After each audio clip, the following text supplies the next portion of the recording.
The good news? You're finally going to school. The bad news? It's the Victorian era.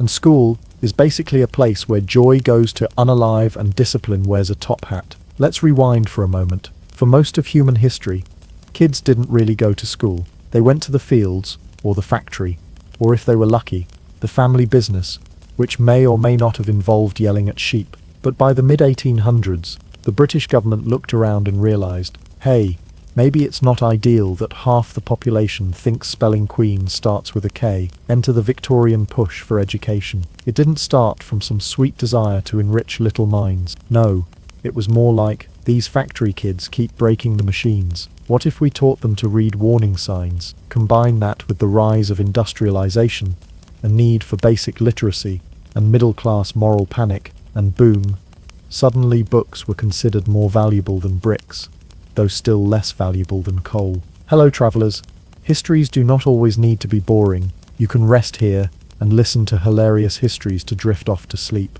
Before we continue, leave a comment to let me know when and where you are listening to this, and hit the subscribe button, but only if you enjoy what I do here. Let's begin. The big game changer came in 1870 with the Elementary Education Act, aka the For the Love of God Let's Teach Them Something Act. It made education compulsory for children aged 5 to 10 in England and Wales. Scotland was already ahead of the game, because of course it was. But don't imagine kids skipping off with shiny new backpacks. This wasn't Hogwarts. This was more like prison with chalkboards and less nutritious gruel. The law aimed for universal elementary education, but there's a catch.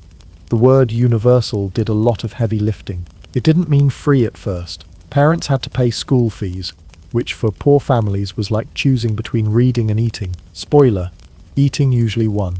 To be fair, the fees were low, like a penny or two per week. But when you're living off bread crusts and coal smoke, every penny counts. Now, if you were a middle-class kid, congratulations, you probably had shoes, and your school might have even had windows. You learned in a quieter, slightly less overcrowded environment with desks, blackboards, and a teacher who wasn't just biding time until they could work in a bank. You might even go to school past age 10, fancy. But if you were working class, things got a little Dickensian. Your school was likely one of the infamous board schools, run by local school boards under the new law. These buildings were often cramped, cold, and smelled like a blend of mildew and panic. There might be 70 kids crammed into one room, seated on benches that looked like they were designed for medieval torture, not learning. Imagine trying to master long division while also trying not to breathe too hard on the kid with typhus next to you. Discipline was strict. You were expected to sit still for hours, respond in unison, and write neatly on tiny slates, while ignoring the fact that your teacher hadn't blinked since Monday. Talking out of turn, that earned you a glare that could melt granite. Move too much. The teacher's cane might suddenly become intimately familiar with your knuckles. The classroom itself was a strange blend of ambition and neglect. Posters on the wall screamed moral messages like cleanliness is next to godliness, which was bold, considering most students had never seen a bathtub. There was one blackboard, maybe two, shared slates, and enough chalk dust in the air to qualify as a weather system,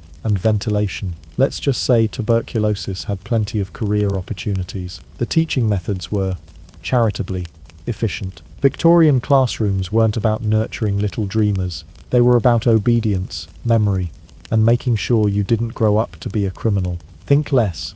Let's foster creativity.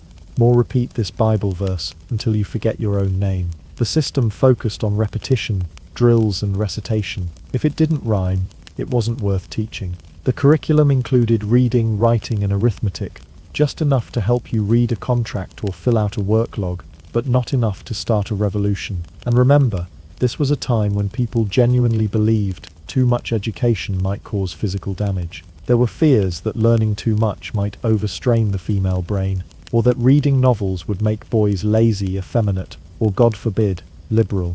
Despite all this, education slowly began to change lives. Literacy rates improved. More people could sign their names instead of marking an X. Children started learning that the world was bigger than their neighborhood, and occasionally more than just damp and sad. By the end of the century, additional reforms made education free and eventually mandatory until age 12. But in this chapter, we're still in the thick of it.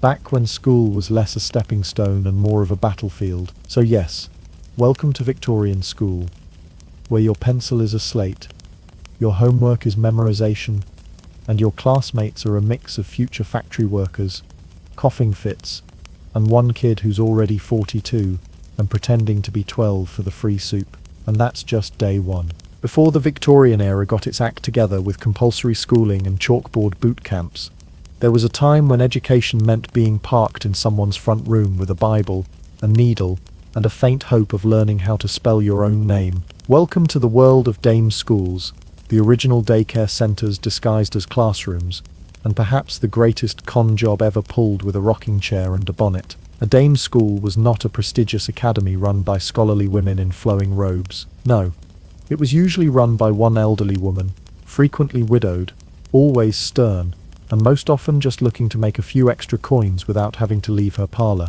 Think of it as the 19th century version of working from home, except instead of answering emails, she was fielding 6 screaming toddlers and a dog with mange. The qualifications to be a school marm? A pulse, maybe some knitting needles. Literacy was optional. These informal institutions popped up all over Britain, particularly in poor urban areas, long before formal education laws came knocking. And while the government later tried to phase them out like expired milk, for decades they were the only education many kids, especially working class ones, ever got. Now let's talk curriculum, and let's use that word generously. A day at a dame school went something like this.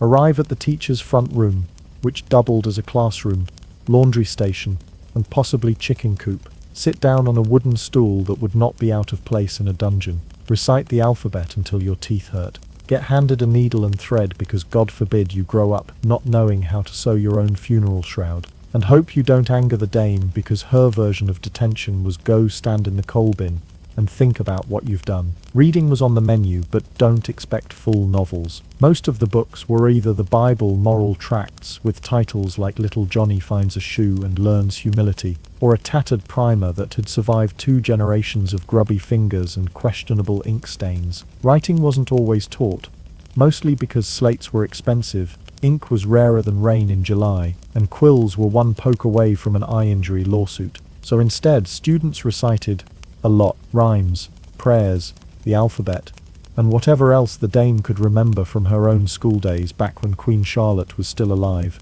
Mathematics, that's hilarious. If you learned to count your fingers correctly and could recognize a farthing from a shilling, you were basically the class valedictorian. And yet, for all their educational shortcomings, dame schools served a real social function. They were cheap, local, and available, which made them a godsend for working parents who couldn't afford to leave young children alone, but also couldn't stop working just because Junior liked to lick walls. For a few pence a week, your child would be in a room where they were marginally supervised, semi-clean, and slightly less likely to wander into the nearest canal. It's important to realize these schools weren't scams.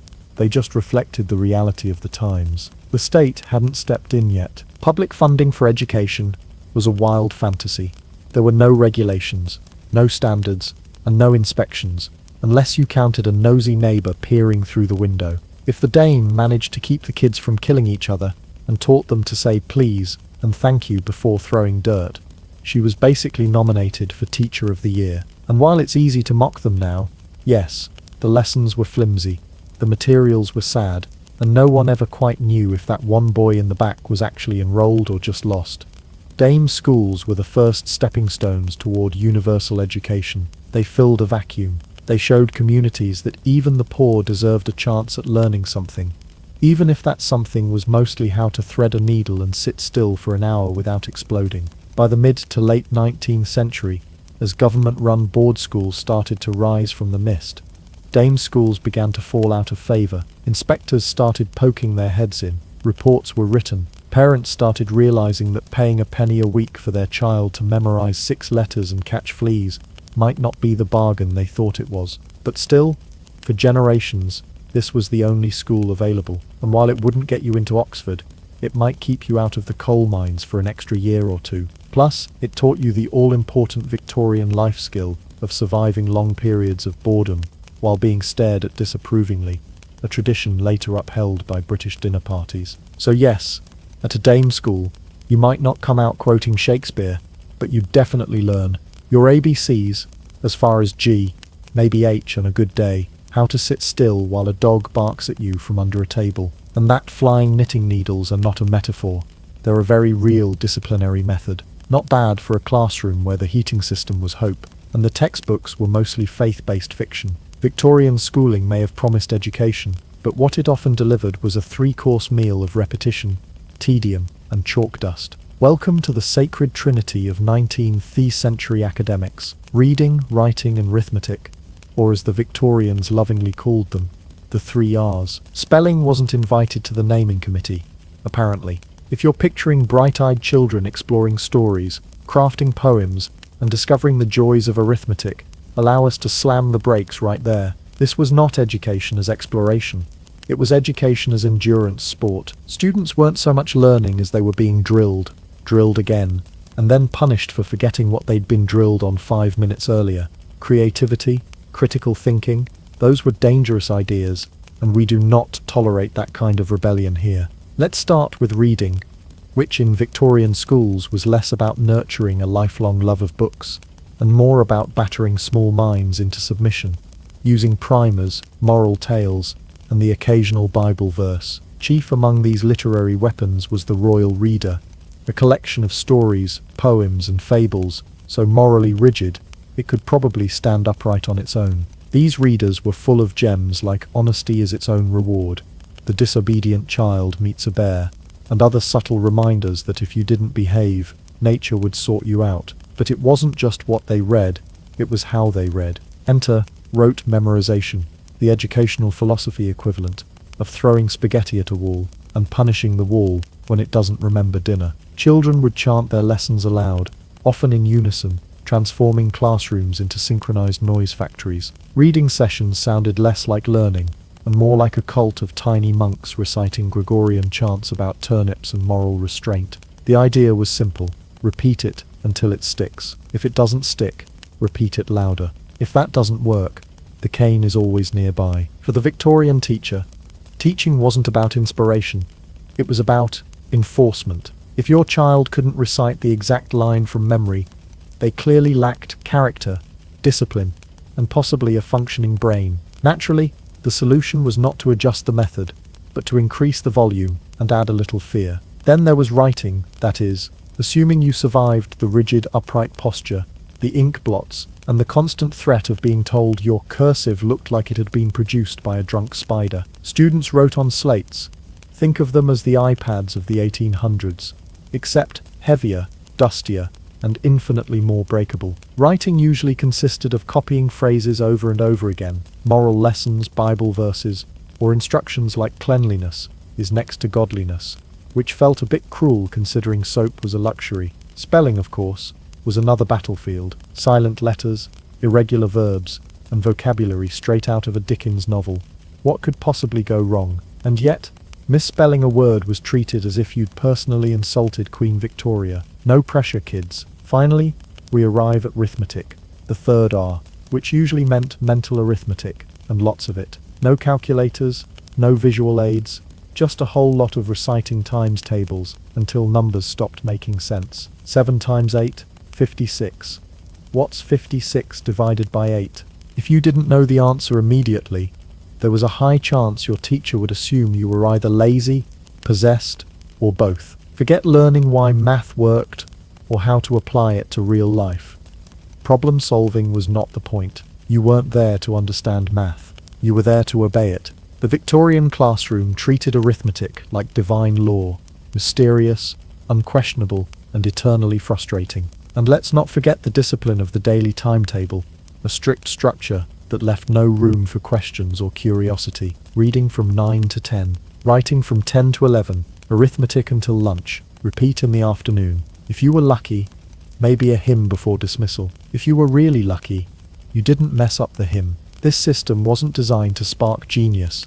It was designed to mass-produce clerks, factory workers, and obedient citizens. Education was viewed as a moral duty, not a personal journey. You didn't ask why, you asked how high, Should I jump while reciting multiplication tables? Victorian educators believed that too much imagination might lead to rebellion, laziness, or worst of all, poetry. So schools functioned like knowledge assembly lines, churning out children who could read aloud about a boy saving a bird from a snare, write 3 paragraphs in copperplate script, and calculate the price of a pound of butter faster than they could name their own hopes and dreams. And yet, in its own bleak, clunky way, it worked. Millions of children emerged from these schools, literate, numerate, and terrified of silent letters. The Victorian school system didn't care if you loved learning. It just cared that you never forgot what you were told, even if you didn't understand it.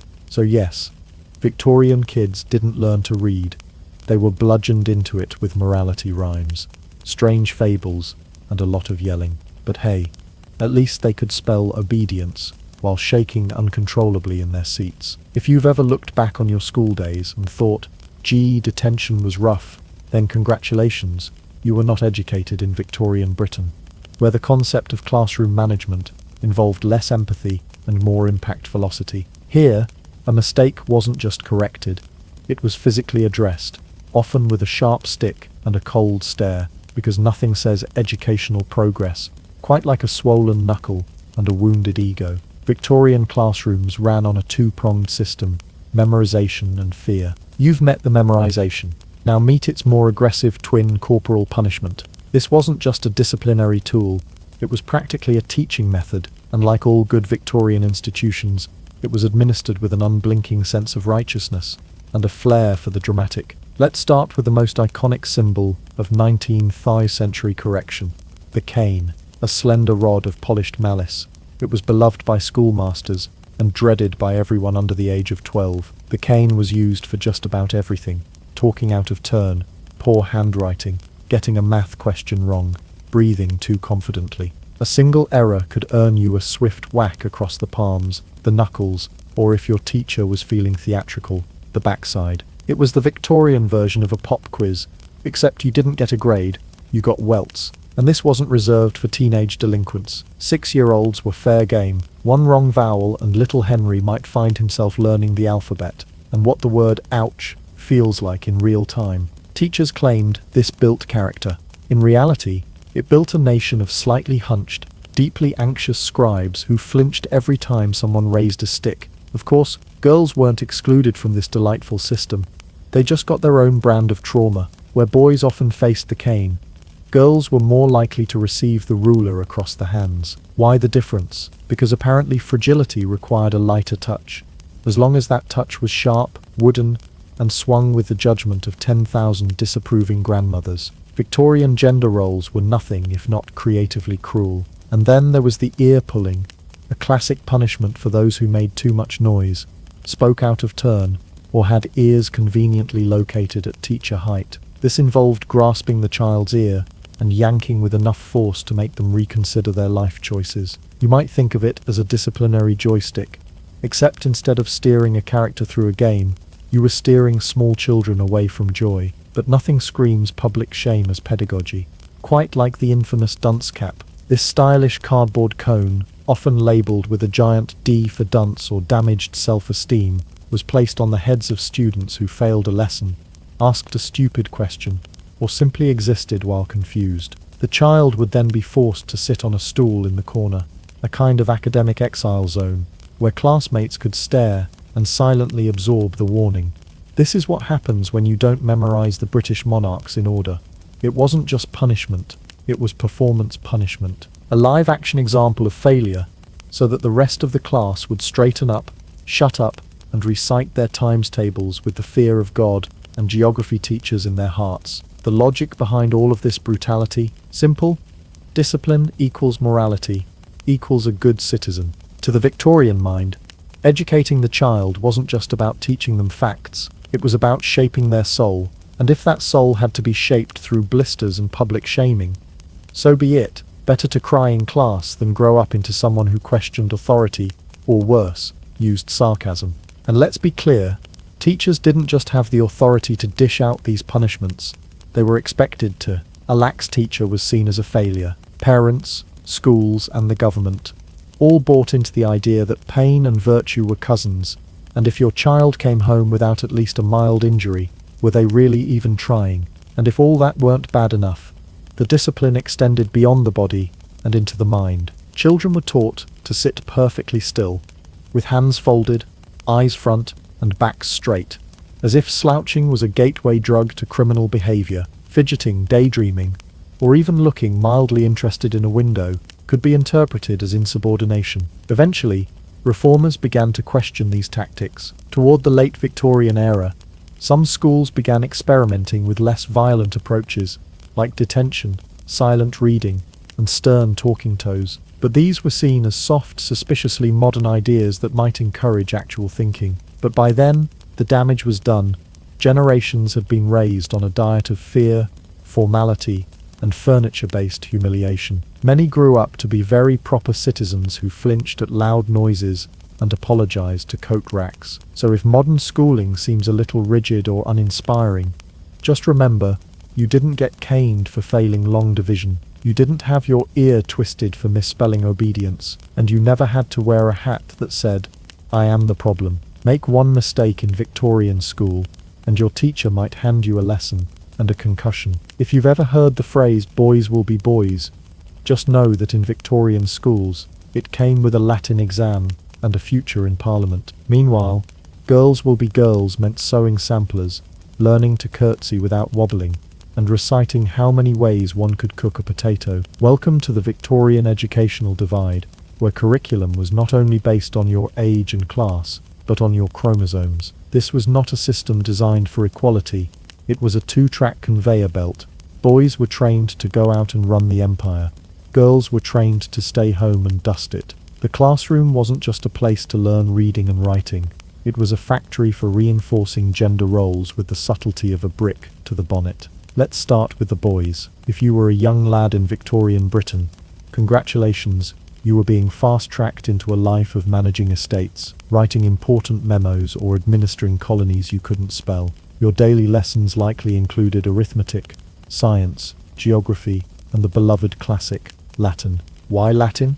Because nothing screams useful life skill like being able to conjugate verbs in a dead language while your horse gets stuck in a muddy lane. Boys were drilled on maps, machinery, and the mysteries of long division. They learnt to debate, to solve problems, and most importantly, to sit in a chair without crying while someone shouted about Caesar's conquests. It was all very serious, very structured, and occasionally involved being made to recite the entire list of British monarchs without blinking. Meanwhile, across the room, or more likely in a completely different building, the girls were having a very different educational experience. Their curriculum didn't bother with algebra or physics. No, girls got sewing, embroidery, and the thrilling world of domestic science, also known as how to be a perfect wife, before you even know how to spell inheritance. You might also find a healthy dose of Bible study and moral instruction, because apparently the key to a successful marriage was knowing both your buttonholes and your beatitudes. And while boys were parsing Latin verbs, girls were learning to parse facial expressions, to better anticipate the mood of the husband they'd eventually be assigned, like a particularly grumpy piece of furniture. Their school books didn't have formulas or scientific experiments. They had patterns for hemming dresses, setting tables, and writing the most apologetic thank you notes known to man. Even the way subjects were taught reflected these roles. Boys were encouraged to question, argue, and occasionally even experiment, if only in theory. Girls, on the other hand, were taught to obey, to submit, and to never ever question the colour of the wallpaper or the judgment of their betters. Now this wasn't just about curriculum, it was about destiny. Boys were seen as future leaders, professionals, and decision-makers. Girls were seen as future wives, mothers, and makers of really neat napkin folds. Education was never just education, it was a blueprint for your social utility. But wait, there were exceptions. If you were a middle or upper-class girl, there was a chance you might receive a more robust education.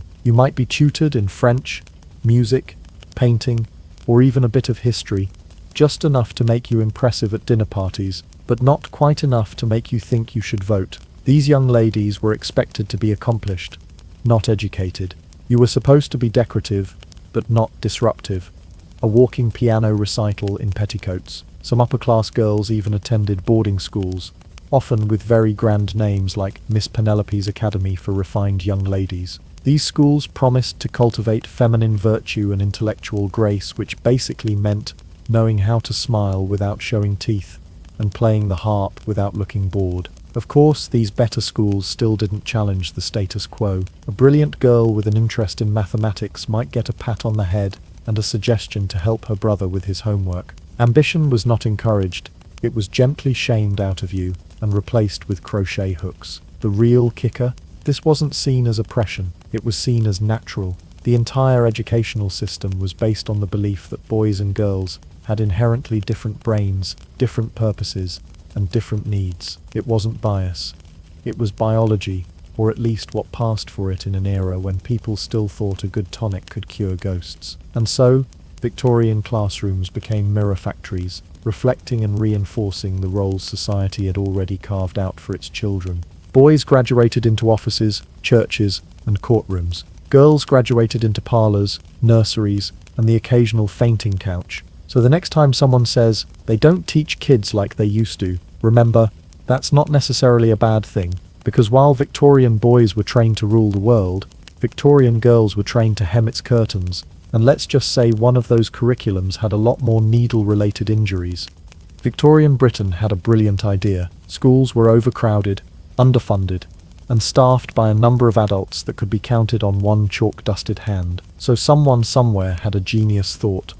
Why hire trained professionals when you can make kids teach each other? Thus was born the monitorial system, a plan so economically efficient and pedagogically questionable that it made Victorian bean counters weep with joy. This system, also called the Lancasterian system, after its inventor Joseph Lancaster, operated on a simple principle: take the older or brighter students, called monitors, and put them in charge of teaching the younger or slower ones. No formal training, no pay, no pressure, just the educational equivalent of tossing a life jacket to someone drowning and saying, "Here, now save 10 others."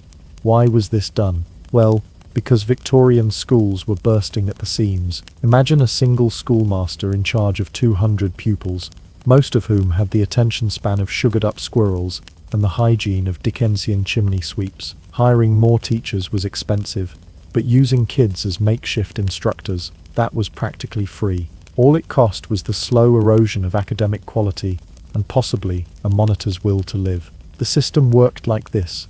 The head teacher, if you were lucky enough to have one, would drill a lesson into the monitors, say arithmetic or spelling. The monitors would then turn to their groups of students and try to relay the same lesson, often from memory, and often while trying not to get poked with a quill or bitten by a feral 6-year-old. Meanwhile, the teacher sat back and supervised the whole thing like a royal overseeing a kingdom of barely literate chaos. It was like educational trickle-down economics. If you gave the knowledge to a few, it would theoretically trickle down to the masses. In practice, what often trickled down was confusion, boredom, and the occasional ink spill. Now, to be fair, not every monitor was bad at their job. Some older pupils took pride in teaching. They made charts, gave spelling bees, and shouted with the confidence of a child pretending to be their own substitute teacher. But more often than not, monitors were only a few years older than the students they were supposed to teach. And when your mentor is 12 and still thinks geometry is a kind of jam, let's just say results may vary. These lessons typically took place in massive open classrooms, with students divided into groups. Each group had its own monitor and its own lesson, creating a soundscape of absolute academic mayhem. Imagine a room filled with shouting 12-year-olds, squeaky slates, coughing children, and the occasional thud of someone fainting from lack of lunch. And in the corner, one exhausted teacher pretending this was totally going according to plan. The materials were no help either. Lessons were delivered through rote recitation, because the only thing better than learning by repetition is being taught repetition by someone who learned it 5 minutes ago. Mistakes spread faster than head lice. If a monitor mispronounced a word, the entire group learnt it wrong. If a monitor didn't understand long division, neither did anyone else. And soon you had a classroom full of kids, confidently calculating that 2 + 2 = 17. This system was especially popular in working-class schools, where money was tight and teacher training was, let's say, aspirational. It was cheaper, scalable, and could function without the need for proper staff. And to the administrators of the day, that sounded like progress. To the students, however, It often just felt like confused yelling followed by poorly copied spelling exercises. Strangely enough, this chaos was marketed as a miracle of modern efficiency. Supporters of the system claimed that it instilled leadership in the monitors and discipline in the pupils, but what it mostly instilled was a deep, lifelong suspicion of anyone under the age of 14 holding a piece of chalk. Critics, yes, even Victorian ones, weren't completely sold. Many noted that monitors lacked the pedagogical skill to explain complex ideas, that younger students often didn't take them seriously, and that trying to enforce discipline in this structure was like asking a sheepdog to herd cats while also taking a math test. But the system persisted for decades in many schools because the alternative, actually funding education, was just too radical. And let's not forget the emotional toll on the monitors themselves. These weren't mini-teachers basking in the glow of authority. They were tired, overworked, often underfed children juggling their own studies with crowd control. Many resented the role, some thrived on the power, a few may have gone mad with it, and at least one almost certainly assigned detention just because he could. In the end, the monitorial system was less about educating children and more about managing the chaos of industrial Britain's school explosion. It was education on a shoestring budget, held together with peer pressure and slates, and it says a lot about Victorian priorities that they thought, sure, this'll do. So the next time you think your group project is unfair, remember, you could be in 1850, being taught multiplication by someone who still eats glue. Let's talk about Victorian school supplies, a topic that sounds innocent until you realize it involves pointy nibs, permanent stains, and the constant threat of public humiliation. In an era when children were expected to learn obedience, discipline, and algebra simultaneously, the tools they were handed to do so were often as unforgiving as the lessons themselves. First up, the slate. Not to be confused with the elegant tablets of modern times, Victorian slates were chalkboards for individual use, small rectangles framed in wood and filled with the educational equivalent of regret. Every child had one, which was great because they were reusable, cheap, and didn't require ink. But there was a catch. Make a mistake, and you had to wipe the entire thing clean. One misspelled word, one misdrawn number, and it was back to square one. There were no undo buttons here, just you, a lump of chalk, and the mounting suspicion that geometry was out to get you. And let's talk about chalk, shall we? It was dusty, it snapped at the worst possible moment, and it had the remarkable ability to squeak at a pitch that could summon banshees. Children would scratch away at their slates like little Dickensian scribes, hoping to complete their sums before the teacher snuck up behind them, and noticed that they'd accidentally drawn a duck instead of a division sign. There were no erasers. If you wanted to correct your work, you had to use your sleeve, your hand, or the edge of despair. By mid-morning, the average Victorian child looked like they had just wrestled a ghost. Elbows smudged white, hands coated in a fine powder, eyes darting nervously to see if the teacher was about to inspect their wobbly long division. For those lucky, or unlucky, enough to graduate from slates, the next level of suffering came with ink pens. These weren't your smooth ballpoint friends. These were dip pens armed with sharp metal nibs that had all the elegance of a harpoon. You dip the pen into an inkwell shared with the child next to you and hope it didn't blob, spatter, or scratch its way through the paper like a quill-wielding hedgehog. Inkwells were built into the desks, those lovely wooden prisons with hinged lids and carved initials from generations of bored students. The ink itself was a dark, sinister fluid capable of staining everything it touched: fingers,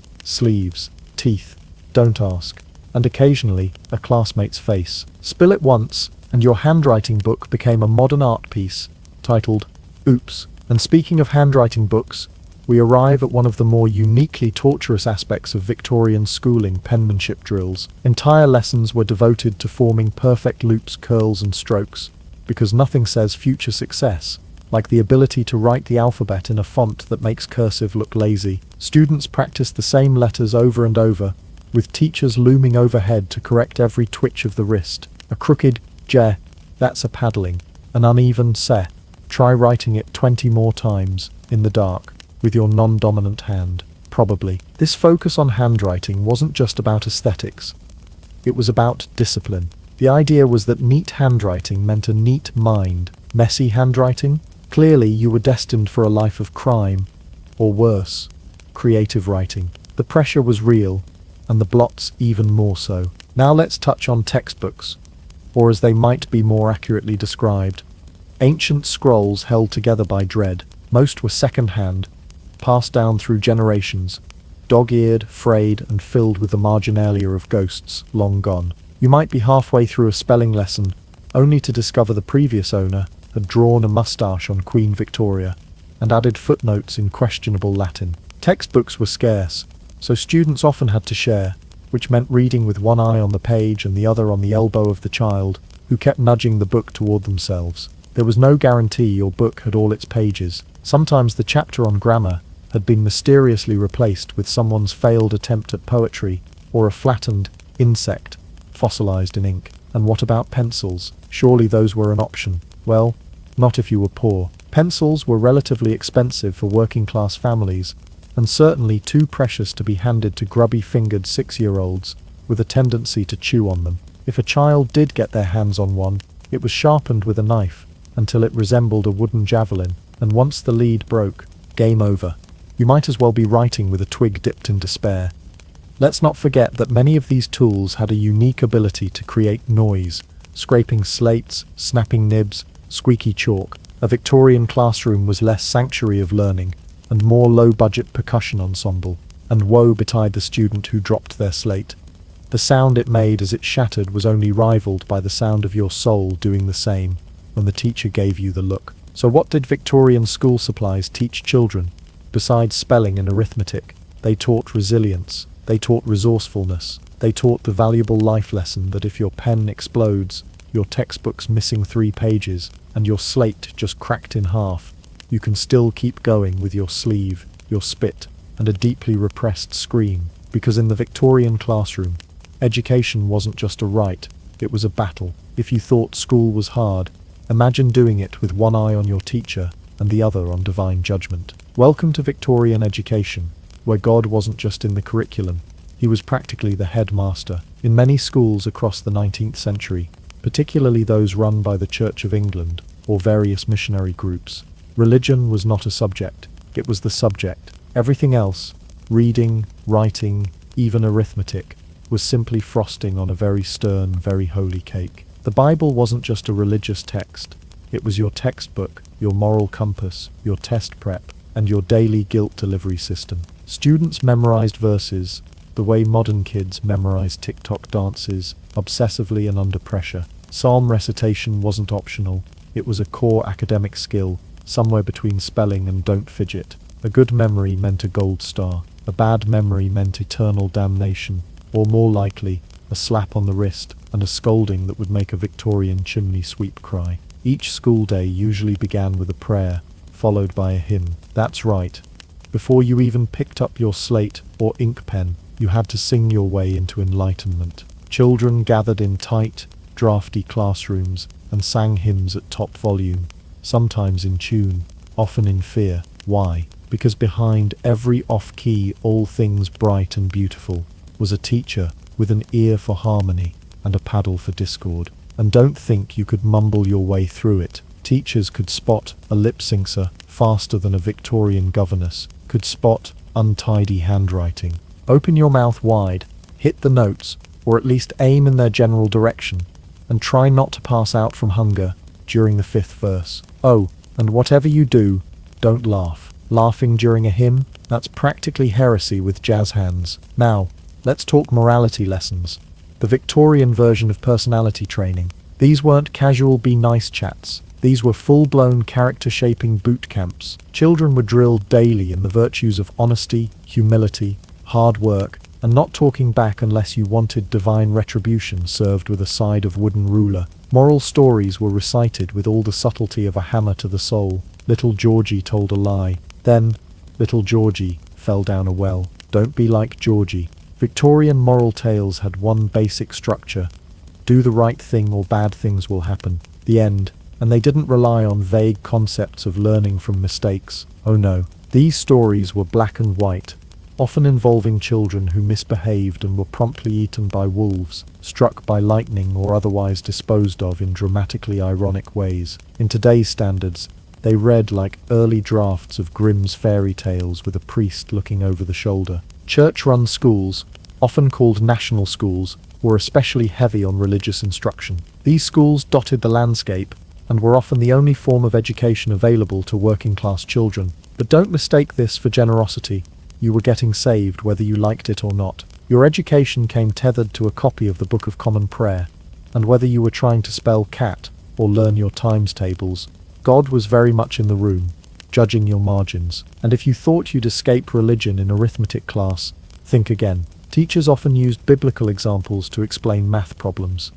If Moses has 12 commandments and breaks 2, how many commandments remain? If Jonah spends 3 days in a whale and eats 2 meals a day, how many bellyaches did he endure? Even handwriting lessons might include copying out Bible verses in perfect copperplate script. Thou shalt not lie wasn't just good advice, it was also line 15 in your penmanship drill.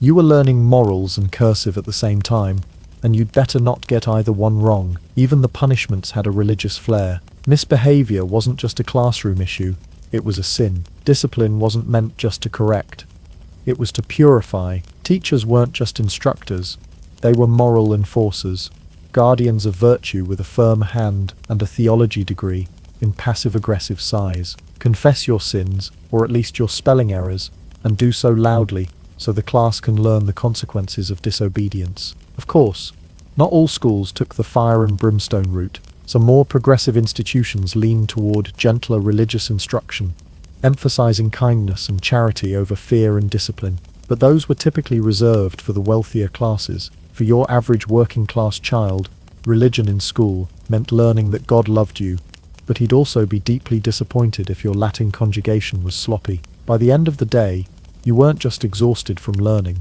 you were morally recalibrated, spiritually monitored, and slightly afraid of invisible judgment. School wasn't just preparing you for the workforce, it was preparing you for Judgment Day, with your spelling test and hymn book in hand. So was this fusion of religion and education effective? Well, it certainly produced generations of children who knew how to sit quietly, fear authority, and quote Corinthians on command. Whether it also prepared them to balance a budget or write a job application is another matter entirely. But one thing's for sure, in Victorian school, Jesus was watching you, and so was the teacher with a cane the size of divine judgment. If you think modern standardized testing is soul-crushing, allow us to introduce you to the Victorian school inspection system, a charming tradition where a government inspector would stroll into your classroom, squint over his spectacles, and silently judge everything, from your spelling to your posture. Oh, and no pressure, but your school's funding, and your teacher's job, depended on you nailing your times tables. This glorious bit of pressure-cooked chaos was known as payment by results. It began in 1862 when the government decided it was spending a bit too much on educating children who couldn't spell education. So in a dazzling display of bureaucratic brilliance, they rolled out a plan. Schools would only get full funding if students passed standardized exams in core subjects. In other words, no pass, no pennies. Cue the panic. Imagine being 9 years old, having barely grasped multiplication, and suddenly discovering that your poor performance might lead to your teacher being fired and your classroom roof not getting fixed next winter. Stressful? Yes. Educational? Only if learning to sweat on command counts. Every year, a government-appointed inspector, usually a stern man with a clipboard and a terrifying beard, would visit schools to assess not only the children, but the entire educational setup. He wasn't just testing what kids knew, he was evaluating discipline, attendance, neatness, and how well the teacher kept the chalkboard from looking like a battlefield. These inspections were the Victorian academic equivalent of Judgment Day, and no one was safe. Not even the globe in the corner. Teachers prepared for these inspections with the same fervour generals used to plan a siege. For weeks or months, students were drilled into submission, forced to memorize every conceivable fact in the Queen's Empire. It didn't matter if the information was retained or even understood. What mattered was regurgitating it on cue while sweating profusely under the inspector's gaze. This led to an education system built almost entirely on rote learning, especially in working-class schools. Students were turned into little parrots, repeating arithmetic tables and Bible verses with all the enthusiasm of prisoners rehearsing their alibis. Critical thinking? Not today, Satan. Today was about remembering which direction Australia is from the UK and not crying in front of your classmates. And it wasn't just about the students. Teachers bore the brunt of the inspector's judgment.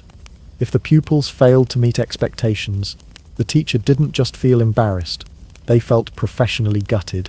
Funding for the school would be slashed, meaning fewer resources, less pay, and maybe even dismissal. Imagine if every time your students forgot the capital of Canada, you lost half your salary. Sorry, Ottawa. The stress this created in classrooms was intense. Children were terrified of failure. Teachers were more terrified of failure, and the entire school functioned like a Victorian pressure cooker, hissing with anxiety and guilt. Some teachers resorted to drilling children with practice questions so relentlessly that by the time the inspector arrived, students could perform entire exam answers like Shakespearean monologues. Inspector, what is 7 times 8? Student, monotone 56. And the Battle of Hastings was in 1066. And Jesus loves me, this I know. Please send help. As for the exams themselves, they weren't exactly what we'd call fun. They focused on the 3 R's, reading, writing and arithmetic, with all the subtlety of a sledgehammer. There was no room for creativity or insight. Just write what you were told, spell it correctly.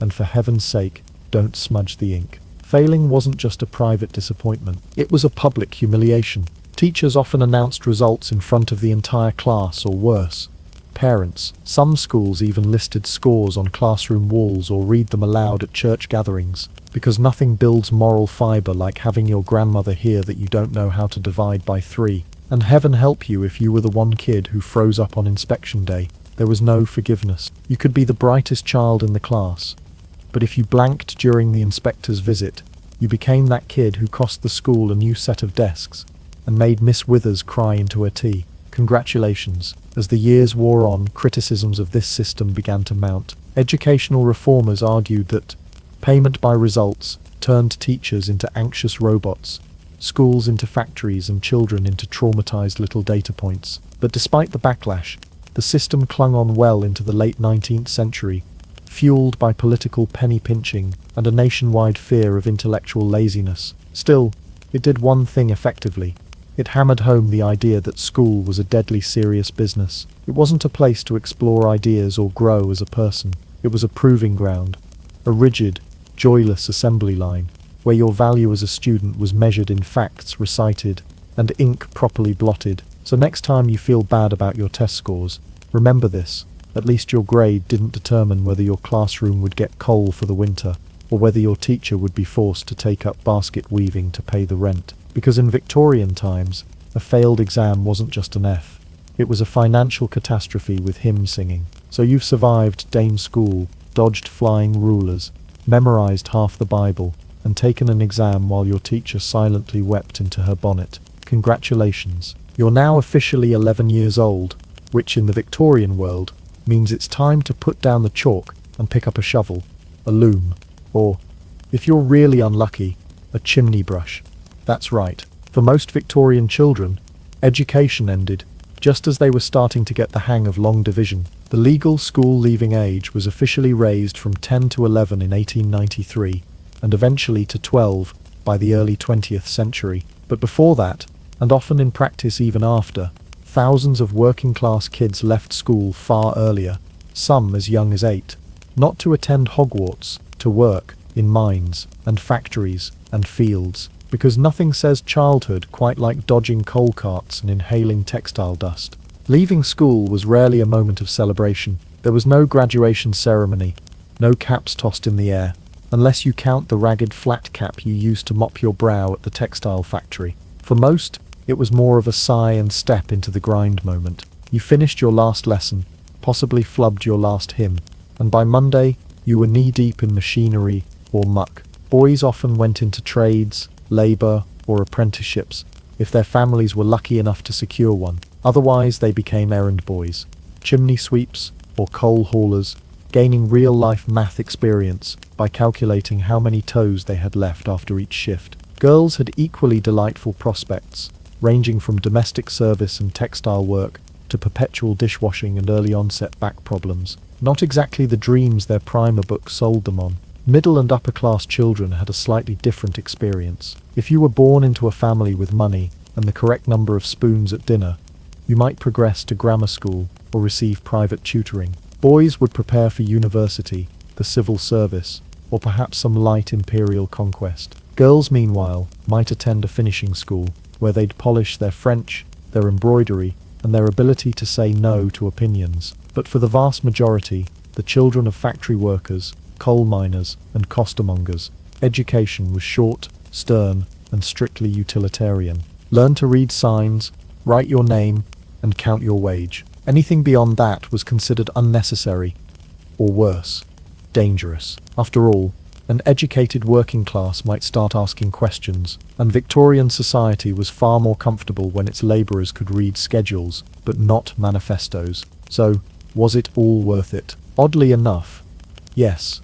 In some ways, despite its horrors, humiliations, and traumatic slates, Victorian education did improve literacy rates. By the end of the 19th century, the ability to read and write had become more widespread than ever before. For all its flaws, the system succeeded in giving Britain a literate workforce, even if it didn't give them socks without holes. But did it make society more equal? Not really. Inequality was baked into the system like raisins in a very dry, unappetizing scone. Rich children got the luxury of tutors and tea breaks. Poor children got canings and chimney soot. The gap in educational quality and opportunity mirrored and reinforced the massive social and economic divides of Victorian Britain. Access to knowledge was uneven. Access to comfort while gaining that knowledge was non-existent. If you learned anything as a working-class child, it was by sheer grit, determination, and occasionally ducking when the teacher aimed the board pointer. What did Victorian education prepare children for? Mostly, to follow orders, sit still, fear authority, and recite facts by heart, perfect training for factory life or domestic servitude. It was an education in obedience more than enlightenment. The child who asked, "Why?" too often, was likely to get an answer in the form of a ruler across the knuckles. And yet, many of these children would go on to raise the next generation with slightly better access to schooling. The cycle of early exits and industrial drudgery slowly began to shift. The education acts of the late 19th and early 20th centuries paved the way for longer schooling and better curricula, eventually leading to secondary education becoming the norm, not the exception. But in the thick of the Victorian era, your schooling was brief, brutal, and brought to you by the letters P for punishment, R for repetition, and W for workhouse, if you weren't careful. So there you were, a slightly literate 11-year-old with a head full of Bible verses, multiplication tables, and emotional scars. Was it a perfect education? Absolutely not. Was it better than nothing? Slightly, but you were now armed with just enough learning to sign your name on a job contract, read a warning label, or write home if you ever escaped the mill. Victorian education wasn't about expanding minds. It was about containing them long enough to shape obedient citizens and sturdy labourers. But even in that rigid, chalk-dusted world, a flicker of progress had started, one that would eventually lead to reforms, revolutions, and mercifully indoor plumbing in schools. Until then, pack up your slate, kiss your classroom goodbye, and welcome to adulthood. Hope you liked spelling class. Your next exam involves fire safety and sewing machine speed. Let's continue to another topic, the Great Depression. Sadness, soup, and surviving on caffeine and hope. Picture this 1929. Jazz is hot, stocks are hotter, and the only thing faster than your get-rich dreams is the speed at which they're about to vaporize. Everyone from millionaire magnates to Aunt Edna, the librarian, is investing like the party will never end. And technically they're right. It didn't end. It plummeted off a cliff, caught fire on the way down, and landed in a puddle of shattered dreams and unpaid debts. Welcome to the beginning of the Great Depression. Let's rewind and see how we got there. Back in the Roaring '20s, buying stocks became America's favorite pastime, just slightly ahead of bootlegging gin and pretending to know how to Charleston. But people weren't just investing with cash they had. No, they were using margin, which sounds sophisticated, but basically means borrowing money to buy stocks. It worked like this. You put down 10%, and a broker lent you the rest. So if you wanted $1,000 in stocks, you only needed $100. The catch? If the stock dropped, the broker could demand their money back immediately. Spoiler. They did, in bulk, For years, this gamble seemed smart. Stocks were rising like dough in a warm kitchen. Everyone thought they were a financial genius. Even your barber had stock tips, which is always a sign that disaster is stretching. There were warning signs. Like a drunk uncle at Thanksgiving, the market started acting weird in September 1929. Prices got wobbly. Investors got nervous. But big banks, trying to be the designated driver of the economy, swooped in and bought massive shares to keep confidence up. For a second it worked, like giving a flat tire a pep talk. But then came October, and it wasn't spooky season just because of Halloween. On October 24th, 1929, Black Thursday, panic set in. Prices dropped sharply. The New York Stock Exchange floor turned into something between a riot and a yard sale. Frantic brokers shouted. Phones rang off the hook, and some investors literally fainted. Then came Black Monday and Black Tuesday, October 28th. 29, because apparently the market was working through the whole crayon box of emotional damage. On October 29th, the Dow dropped a stunning 12% in a single day. A financial cannonball with no water to break the fall. The reaction was immediate and ugly. Over $30 billion vanished from the stock market within days, equivalent to almost half of the US GDP at the time. People who had once strutted down Wall Street in custom suits were now selling apples on the corner, if they were lucky enough to afford apples. Bankers locked their office doors. Brokers went missing, often permanently. Entire families saw their life savings disappear as fast as you could say, "I told you not to buy that stock, Harold." The New York Stock Exchange, which had once felt like the beating heart of the American dream, suddenly resembled the morgue of financial ambition. There were genuine cases of suicide, despair, and nervous breakdowns. It was a grim time, and no one knew how far down the rabbit hole went. For the average American, the crash felt like being shoved off a moving train. You weren't driving, but you still hit the ground face first. Most folks didn't even own stocks, but when the markets collapsed, banks failed, businesses closed, and the dominoes began to fall. One day you're working at the Ford factory, planning to buy a refrigerator and maybe a second pair of socks. The next, you're laid off, standing in line for stale bread and wondering if cardboard makes a decent pillow. The rich tightened their belts. The poor didn't have belts. President Herbert Hoover, a man whose name would soon become shorthand for "it's all gone wrong," tried to stay optimistic. He famously declared that the crash was just a bump in the road and that prosperity was right around the corner. Turns out, that corner led into 10 years of dust, desperation, and dancing for nickels. Hoover refused to provide direct aid to individuals, believing that doing so would create a nation of layabouts. So instead, America became a nation of hungry, unemployed layabouts who deeply resented being blamed for it. Wall Street wasn't just wounded, it had its soul crushed. Banks that had once handed out loans like Halloween candy now slammed their vaults shut. Confidence vanished, like bonus checks on payday. The idea of buying stocks that now had the same energy as licking a live wire, and the stock market wouldn't hit bottom until 1932. A slow, spiraling descent that made the initial crash feel like a prelude to a much darker symphony. The 1929 crash wasn't just a bad week on the stock exchange, it was a seismic shift.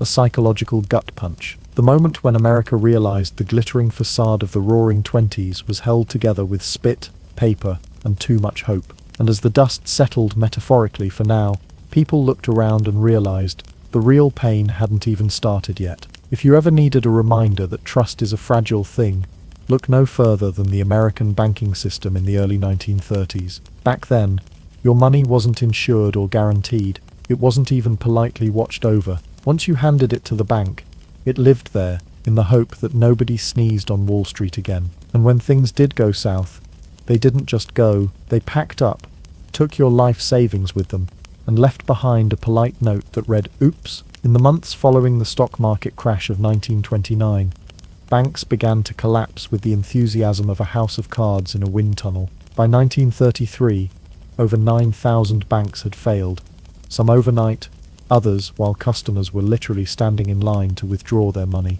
You could go to sleep with a savings account and wake up to a locked door, a handwritten sign, and the haunting realization that the only safe place for your cash might have been inside a mason jar buried in your backyard. At the heart of it all was a terrifying little phrase, bank run. It sounds like cardio, but it was far more stressful and involved less spandex. A bank run happened when rumors spread that a bank was in trouble. People would then panic and rush to pull out their deposits, which, ironically, caused the bank to collapse. It was like yelling fire in a crowded theatre, only instead of tripping over spilled popcorn, you were watching your retirement fund vanish while clutching your last $20 bill. There was no Federal Deposit Insurance Corporation (FDIC) yet, meaning if your bank failed, you didn't get reimbursed. Your dollars didn't just disappear, they evaporated. Poof. Gone. Vanished into the financial ether. It was like putting your savings into a slot machine that never paid out but still asked you for tips. The average American, many of whom had nothing to do with the stock market to begin with, suddenly found themselves broke for reasons that sounded suspiciously like because capitalism tripped over itself, and once the banks fell, businesses followed. Employers couldn't get loans, workers couldn't get paid, paychecks stopped coming, then jobs disappeared, then rent went unpaid, and suddenly, the land of opportunity started looking a whole lot like the land of boiled shoes and unpaid IOUs. This is where the soup kitchen made its tragic debut as a cornerstone of survival. The term free meal took on new weight, not in price, but in dignity. Across the country, churches, charities, and overwhelmed city governments scrambled to feed the masses. But it wasn't like walking into a cafeteria. No, you stood in line, for hours, in the cold, in the heat, in rain, with your stomach protesting, and your pride somewhere between denial and despair, and all this to get a ladle of thin soup, and maybe a slice of bread that didn't double as a paperweight. You didn't stand in line for a new iPhone. You stood in line for calories. Nutrition was less about vitamins, and more about basic math. Could this meal keep you from passing out today? If yes, success. If no, well, there's always tomorrow. Maybe. The breadlines weren't just a sign of hunger. They were a symbol of broken systems, proud workers, many of them fathers and veterans, lined up in tattered coats, avoiding eye contact. The American dream was now a bowl of lukewarm lentils, and the faint hope of a job that paid actual money. And speaking of pride, facial hair became an unexpected byproduct of poverty. Razors cost money, shaving cream cost money, time spent grooming was better used, looking for work, or standing in another line. So yes, beards happened. Not the trendy kind either. These weren't Brooklyn beards paired with flannel and indie music. These were survival beards, grown out of necessity and sadness. If you saw a man with a beard and hollow eyes in 1931, chances were good he hadn't seen a paycheck, or a potato, in months. Now imagine this scenario repeating itself millions of times over. It wasn't just cities that suffered. Small towns, rural communities, farming villages, they all felt the same tremors. People who had never been poor were now bartering family heirlooms for a sack of flour. Children went to school with empty stomachs. Public buildings became makeshift shelters. Families squeezed into basements, barns, and Model Ts. For the first time in modern US history, poverty had gone viral, without the benefit of a Wi-Fi connection to complain about it. But it wasn't just about hunger or financial loss. It was the psychological impact. Anxiety became a national pastime. Hopelessness was contagious. People who once built skyscrapers or ran businesses found themselves immobilized by shame and confusion. Suicide rates rose. Nervous breakdowns became disturbingly common. Men wandered aimlessly across the country, too ashamed to return home empty-handed. Women tried to hold households together with no income, no food, and nothing left to pawn. Despair isn't a strong enough word. It was like the country was grieving something it couldn't name. The terrifying part? Nobody knew when, or if, it would end. There were no viral videos or feel-good fundraisers, just a lot of people trying to survive a world that had suddenly stopped making sense. So when folks say, just pull yourself up by your bootstraps, they forget that in 1931, most Americans didn't even have boots, and the straps, those were being used to hold up soup kitchen aprons. When the banks failed and jobs disappeared, Americans lost more than their savings. They lost their homes, and once the rent was overdue and the eviction notices fluttered in like depressing confetti, there weren't many options left. You could live in your car if you still had one. You could bunk with relatives, assuming they hadn't already filled every bed and floorboard with other unlucky cousins, or like hundreds of thousands of others. You could pack your few belongings, and find yourself a nice patch of dirt in one of the many sprawling shantytowns popping up like unwanted mushrooms across the nation. Welcome to Hooverville, population, everyone and their heartbreak. These makeshift communities were the last refuge for the newly homeless, settlements made from whatever people could scavenge: wooden crates, tar paper, corrugated metal, scrap fabric, and hope barely clinging to its last thread. If it could shelter you from the rain and the rats, it counted as architecture. Some Hoovervilles had tiny tin chimneys, puffing smoke, like proud little castles of sadness. Others were barely more than a blanket, draped over two sticks. But regardless of size or material, they all had one thing in common.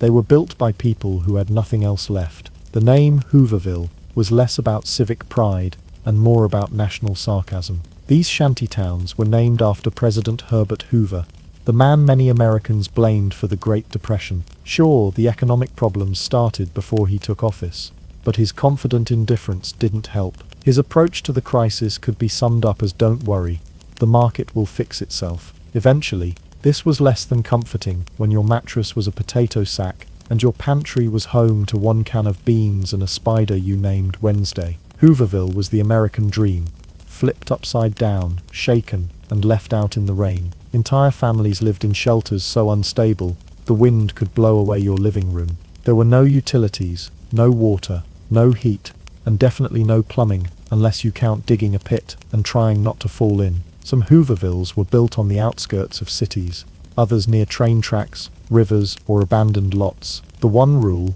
don't get too comfortable.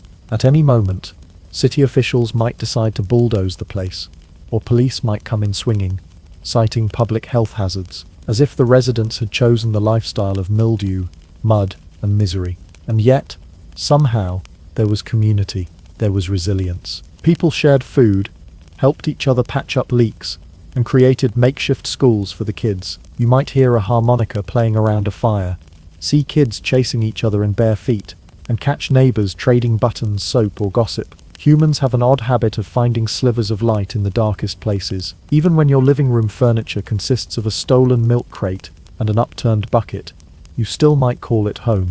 Of course, this wasn't just an urban issue. The rural poor, especially in the Midwest, built their own versions of Hoovervilles out on the prairies. These folks weren't just broke, they were broke and dusty. Dust storms and droughts were their added bonus features.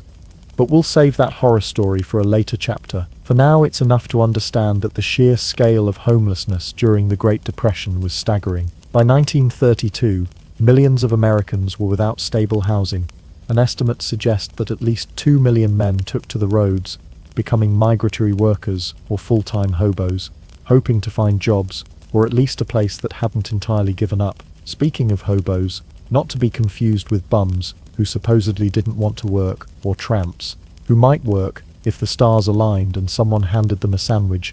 Hobos were travelers who actively looked for employment, often riding the rails from town to town. If you had strong legs, a decent sense of direction, and the ability to cling to a moving boxcar like a cinematic stuntman, congratulations, you were in business. A dangerous, dirty, exhausting business. But still, hobos had their own culture, including an actual hobo code, a series of symbols chalked on fences or carved into trees. These coded messages might tell you if a place had work, warned of mean dogs, or pointed to kind-hearted residents willing to offer food. It was like Yelp. If Yelp was scrawled in charcoal and sometimes led you to a barn with bats in it. But not everyone could hop trains or hit the road. Families with small children, the elderly, the ill, they were often stuck. And so, Hoovervilles became long-term encampments. People adapted. Cardboard became insulation.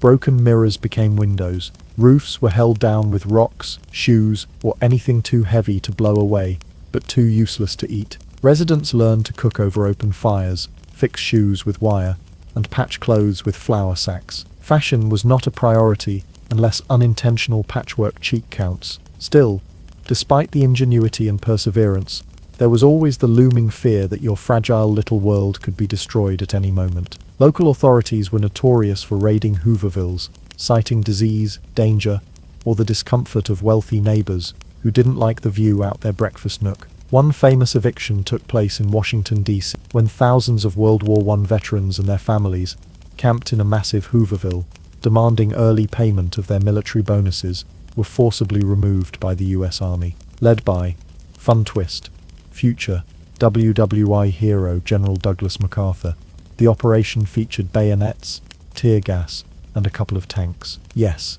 tanks, against veterans, because nothing says thanks for your service like flattening someone's tarp with military-grade firepower. In the end, Hoovervilles weren't just shantytowns.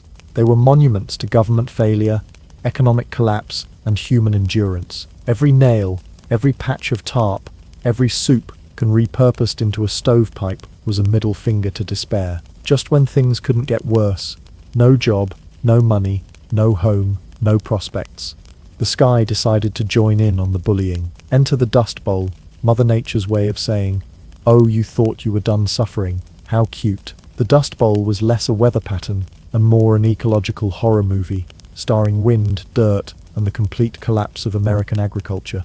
Picture it, the 1930s Midwest, a landscape so dry and dusty it made your grandma's attic look like a spa. For the people living in Oklahoma, Kansas, Texas, Colorado, and parts of New Mexico, the Great Depression didn't just mean financial ruin, it meant actual physical clouds of dirt rolling across the land like the apocalypse had enrolled in farming. So what happened? It turns out, over-farming is not a long-term strategy. In the decades leading up to the 1930s, American farmers had been plowing up the Great Plains like they were racing the clock. Encouraged by high grain prices and government incentives, they tore out the deep-rooted prairie grasses that had held the soil together for centuries. The grasses were the unsung heroes of the plains, natural anchors that kept the dirt where dirt belongs on the ground, not in your coffee. But once those grasses were gone, and the land had been tilled, exhausted, and left bare, the stage was set for disaster. All it took was a drought, and not just any drought. This one was so long and punishing it made the Sahara look hydrated. From 1930 to 1936, rainfall vanished like bank savings, and the sun beat down like it was trying to set a personal best in baking the earth. Then came the wind, without moisture to keep the soil in place, and without grass to hold it down. The topsoil took flight, and not just a little dust here and there. We're talking about black blizzards, enormous clouds of dirt that swept across the plains and blotted out the sun. It wasn't a storm, it was an airborne wall of earth. Visibility dropped to zero. Chickens suffocated in their coops. People got lost walking from the barn to the house. And that's if they were lucky. If they weren't, they developed dust pneumonia, a delightful respiratory condition caused by inhaling enough fine soil to grow a carrot in your lungs. Every surface in your home was coated in grit. Plates, sheets, mouths, bathtubs, babies. Nothing was safe. Farmers stuffed wet towels in windows and taped their doors shut. But the dust still crept in like a cursed fog. It was in your teeth, your soup, your dreams. If you weren't sneezing mud, you weren't breathing. The worst storm of all hit on April 14th, 1935, Black Sunday. That day, a wall of dust, hundreds of miles wide and thousands of feet high, roared through the plains like nature's own freight train. It was so dark, people thought the world was ending. Birds crashed into buildings, cars careened off roads, and a preacher in Kansas delivered an impromptu sermon on the spot about the end times. People were that sure this was it, and in a way, it was the end of farming as they knew it. Thousands of families watched helplessly as their crops withered into brittle twigs and their livestock starved. Imagine trying to feed a cow that refuses to eat dust. It doesn't go well. Faced with starvation and ruin, many did the only thing they could. They packed up and left. Some sold what little they had. Others simply abandoned their homes. These were the Coquis, named after Oklahoma, but often including families from Texas, Arkansas, and elsewhere. It wasn't exactly a term of endearment. In California, where many of them ended up, Okie became a kind of slur, synonymous with poverty, desperation, and unwanted competition for jobs already scarcer than steak in a soup kitchen. They traveled west along Route 66, sometimes on foot, sometimes in rickety Model Ts, stacked high with pots, mattresses, and crying toddlers. The roads were packed with the modern equivalent of climate refugees. They dreamed of golden California, fruit orchards, sunshine, and work. What they got was a cold welcome, a tent in a labor camp, and maybe a job picking peaches for 2 cents a bushel if they were lucky. Spoiler alert, they were usually not lucky. California, for all its beauty, was no promised land. Locals feared the influx of poor migrants would drain public resources, spread disease, or even incite crime. Some towns set up bum blockades, literal checkpoints to keep Dust Bowl refugees out. Not that it stopped them.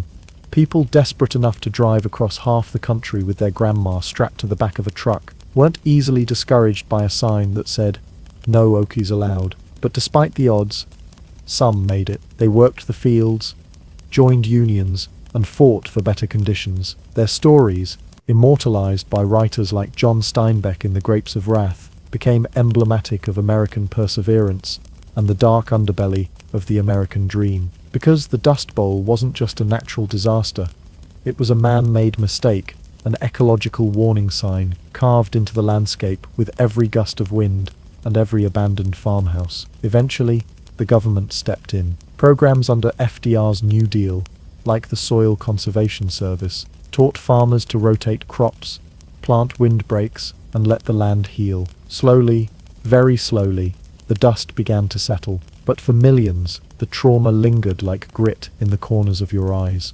Imagine being a kid in the 1930s. Your dreams of birthday cake were just that.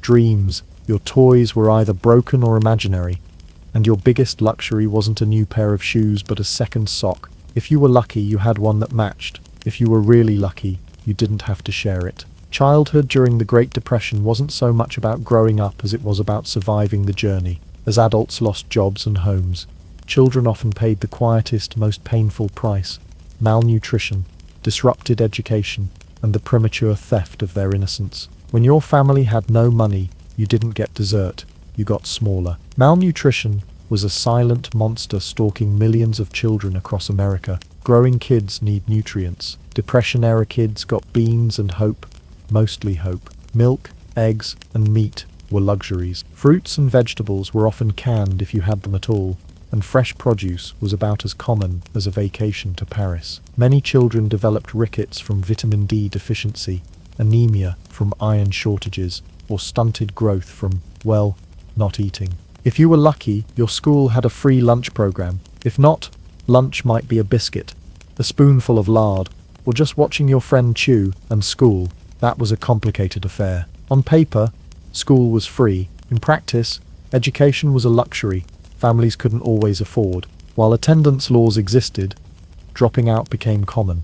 Parents needed help at home or in the fields. Sometimes it was about avoiding the shame of showing up to class in shoes held together with twine, and the same shirt you wore all week. For some kids, education ended not with a graduation cap, but with a sack and a long walk to the next odd job. Then there were the kids who didn't stay home at all.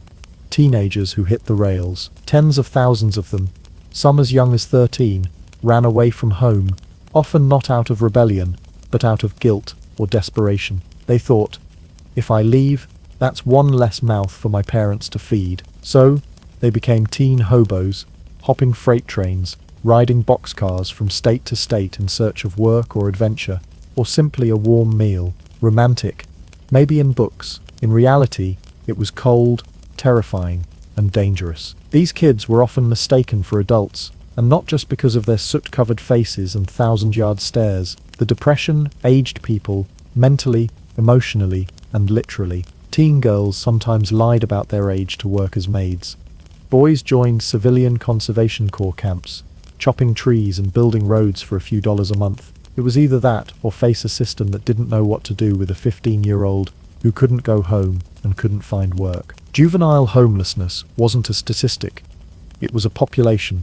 Yet, somehow, in all this darkness, children still found ways to be kids. They played with marbles, sticks, and rocks, proving that if you give a kid a pebble and enough boredom, it becomes a spaceship, a race car, or a pretend cookie.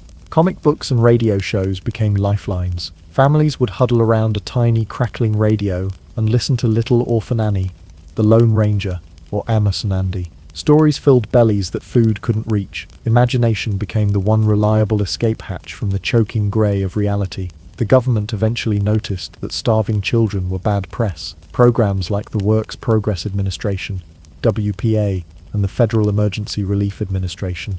FERA began funding school lunch programs, building playgrounds, and offering free medical exams. The New Deal wasn't just about bridges and banks. It was about babies. Social workers, school nurses, and visiting teachers became more common, often working miracles with threadbare budgets. Still, the gaps were enormous. One success story was the National Youth Administration, NYA, created in 1935, which offered part-time jobs to high school and college students. You could earn a little cash and stay in school. It wasn't glamorous. You might be sweeping floors or painting signs, but it beat wandering the rails or joining a breadline with your math homework in hand. Despite these efforts, Depression-era kids often carried emotional scars into adulthood. Many developed a lifelong obsession with saving food, hoarding items, or feeling guilty when spending money. These weren't just quirks, they were survival mechanisms forged in childhoods filled with hunger and uncertainty. It's why your grandparents still eat the weird part of the banana peel, or save ketchup packets, like precious heirlooms. So while today's kids complain about slow Wi-Fi or not getting the newest phone, their 1930s counterparts were complaining about coughing up dust and hoping their socks would last another winter. It was a time when growing up meant growing tougher, not by choice, but by force.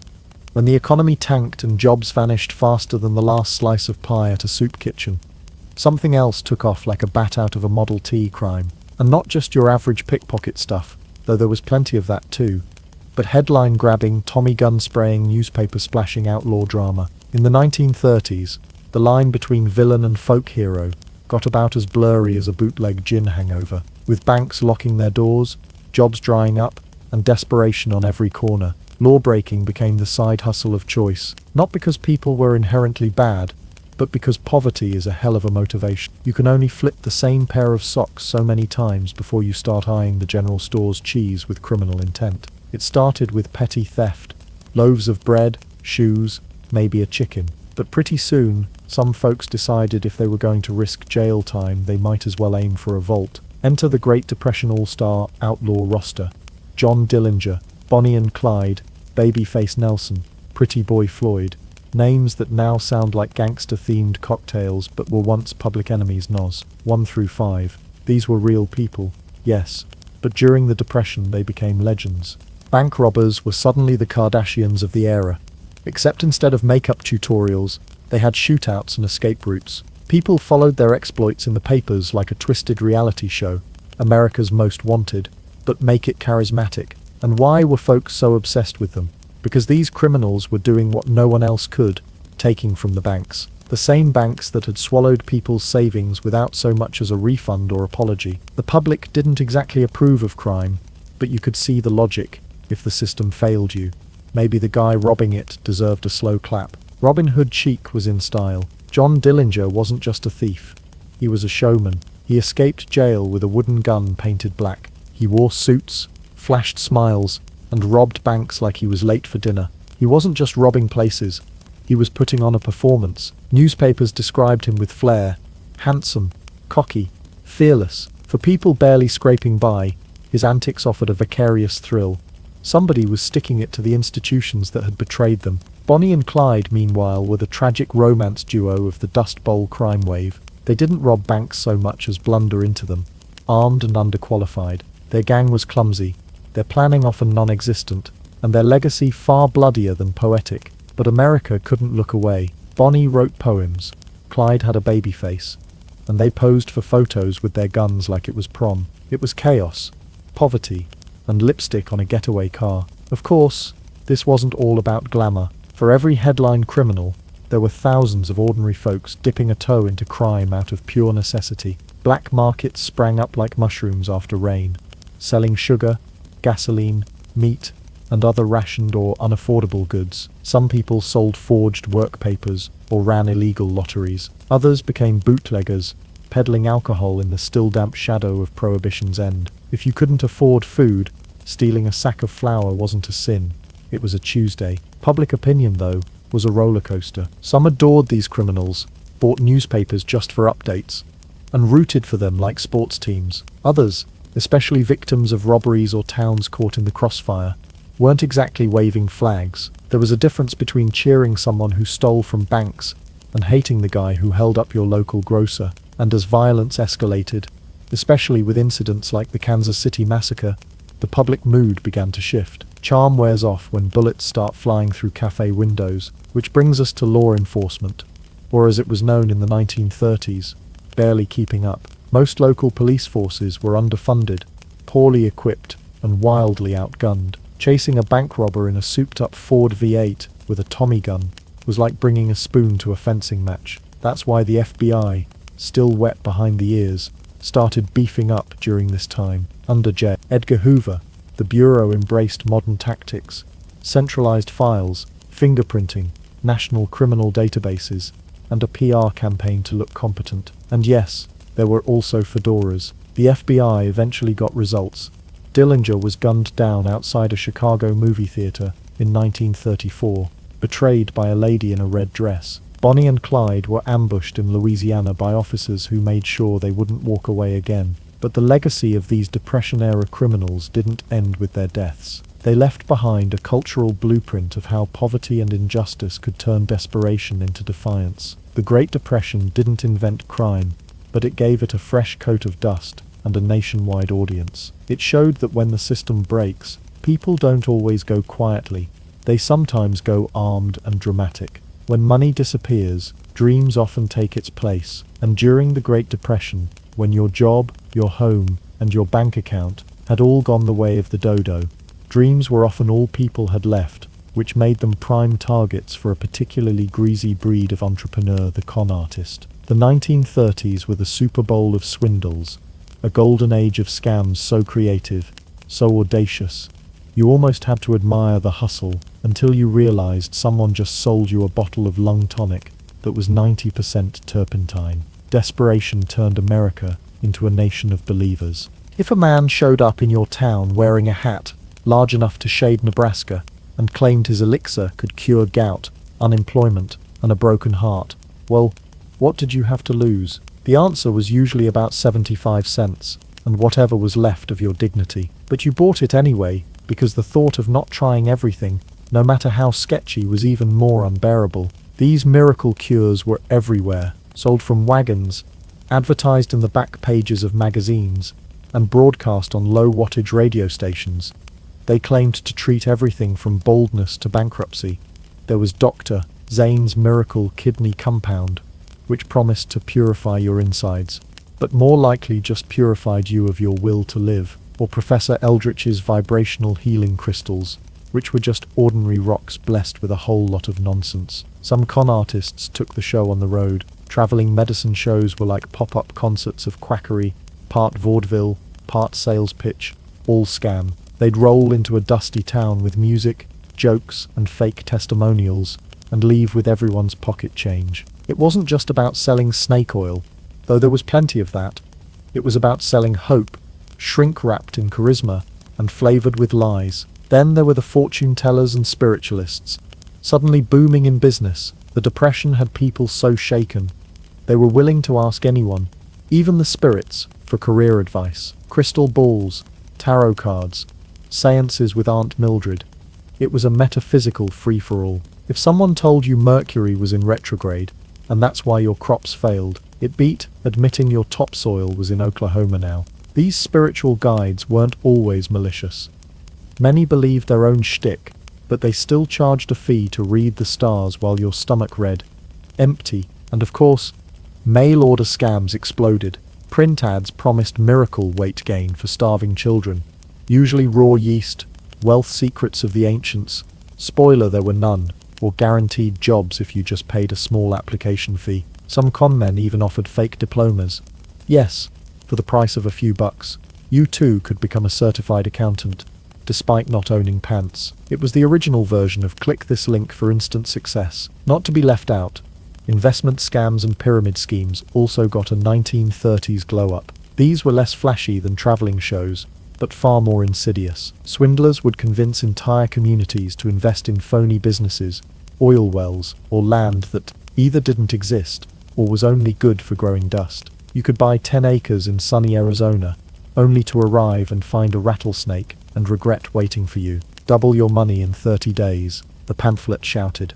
The fine print read, Triple your debt in 10. Even fake jobs were up for sale. Con artists posed as hiring agents, charging fees for applications or uniforms for positions that didn't exist. Imagine showing up in your new overalls, proud and ready to work, only to learn the factory never heard of you, and worse, never hired anyone. In some cases, job scams were run by former employees who had been laid off themselves, hustling just to stay alive. But here's the darkly comic twist.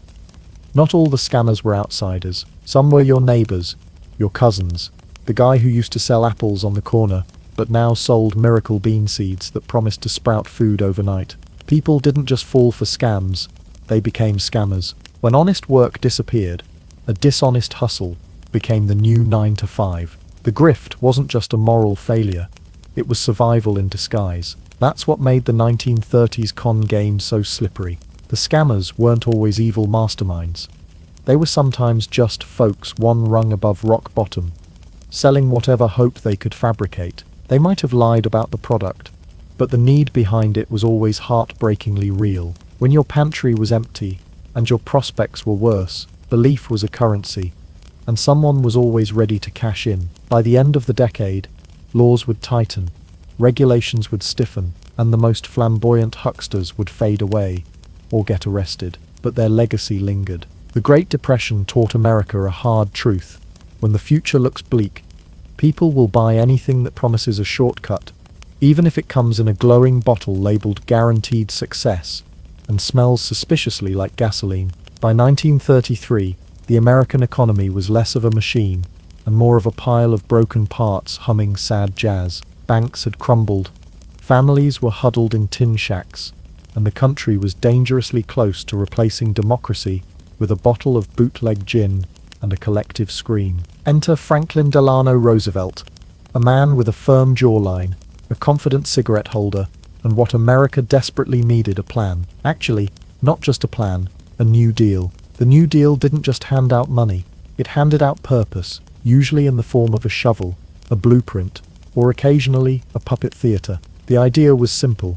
If the private sector couldn't give people jobs, the government would, and boy did it. With the elegance of alphabet soup dumped onto a national unemployment chart, programs like the WPA, CCC, and TVA began hiring faster than a panicked dad before prom night. Let's start with the WPA, or Works Progress Administration, the crown jewel of work or else politics. If you were able-bodied and even vaguely capable of swinging a hammer or writing a sentence, the WPA probably had a job for you. They built roads, painted murals, wrote guidebooks, mapped out national parks, and even paid unemployed actors to put on Shakespeare in small-town theatres. For the first time, being dramatic in public could actually pay your rent. Under the WPA, you might spend your day digging ditches or designing murals for the side of a post office, sometimes both. The joke was, if you stopped to lean on your shovel, someone might paint you doing it. This wasn't just busy work though, these were real projects. Thousands of bridges,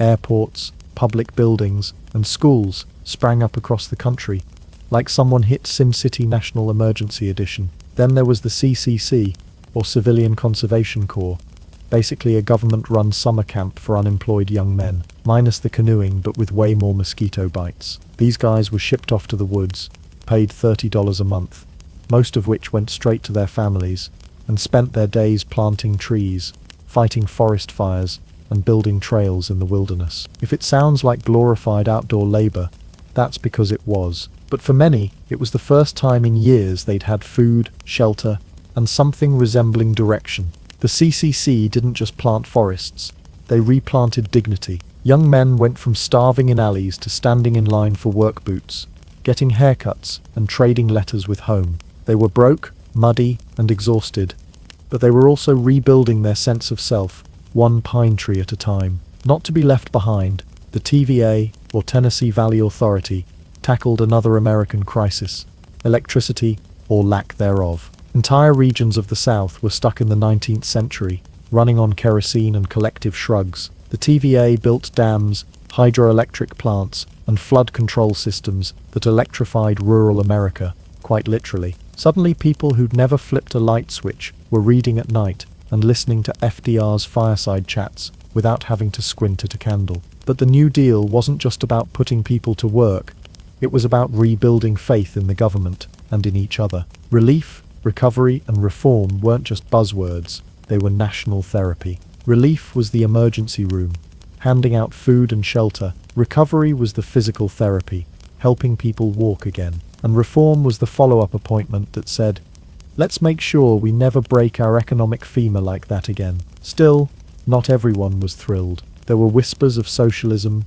screams of wastefulness, and outright tantrums from some business leaders and conservatives. Critics accused FDR of growing the government into a bloated, job-dispensing monster that threatened American values like rugged individualism and unrestricted financial chaos. One newspaper called the New Deal a parade of government clowns juggling taxpayers' wallets, which was a colourful way to describe programs that literally kept people from starving. Even some recipients of aid were skeptical. In a country that prized independence, standing in line for a government paycheck, no matter how many trees you planted, could feel like admitting defeat. But then again, starving quietly wasn't exactly a noble alternative, and most Americans quickly came to terms with the fact that being employed by Uncle Sam beat being unemployed with a raccoon roommate. The New Deal didn't solve the Depression overnight. In fact, full economic recovery wouldn't arrive until World War II began demanding tanks, planes, and just about every able-bodied person to build or drive them. But it did something arguably more important in the long run. It restored confidence. For the first time in years, the government wasn't just printing pamphlets and praying. It was showing up with a hammer, asking where to start, and for the man or woman who'd spent years on the edge of despair, that was enough. Even if the job was hard, muddy, or occasionally ridiculous, at least it was a job. And sometimes, the only thing standing between you and hopelessness was a wheelbarrow, a check, and the knowledge that someone still gave a damn. If the Great Depression had a sound, it would probably be the clatter of an empty pan and the soft, exhausted sigh of a woman trying to turn it into dinner. While men filled the headlines, losing jobs, riding the rails, robbing banks, women were the unsung background music of survival, humming along with laundry lines and quietly holding what was left of the American household together with a potato, a prayer, and sheer willpower. When the economy collapsed, the myth of the male breadwinner fell harder than the stock market. Suddenly, women had to step in, not as heroes, but as a necessity.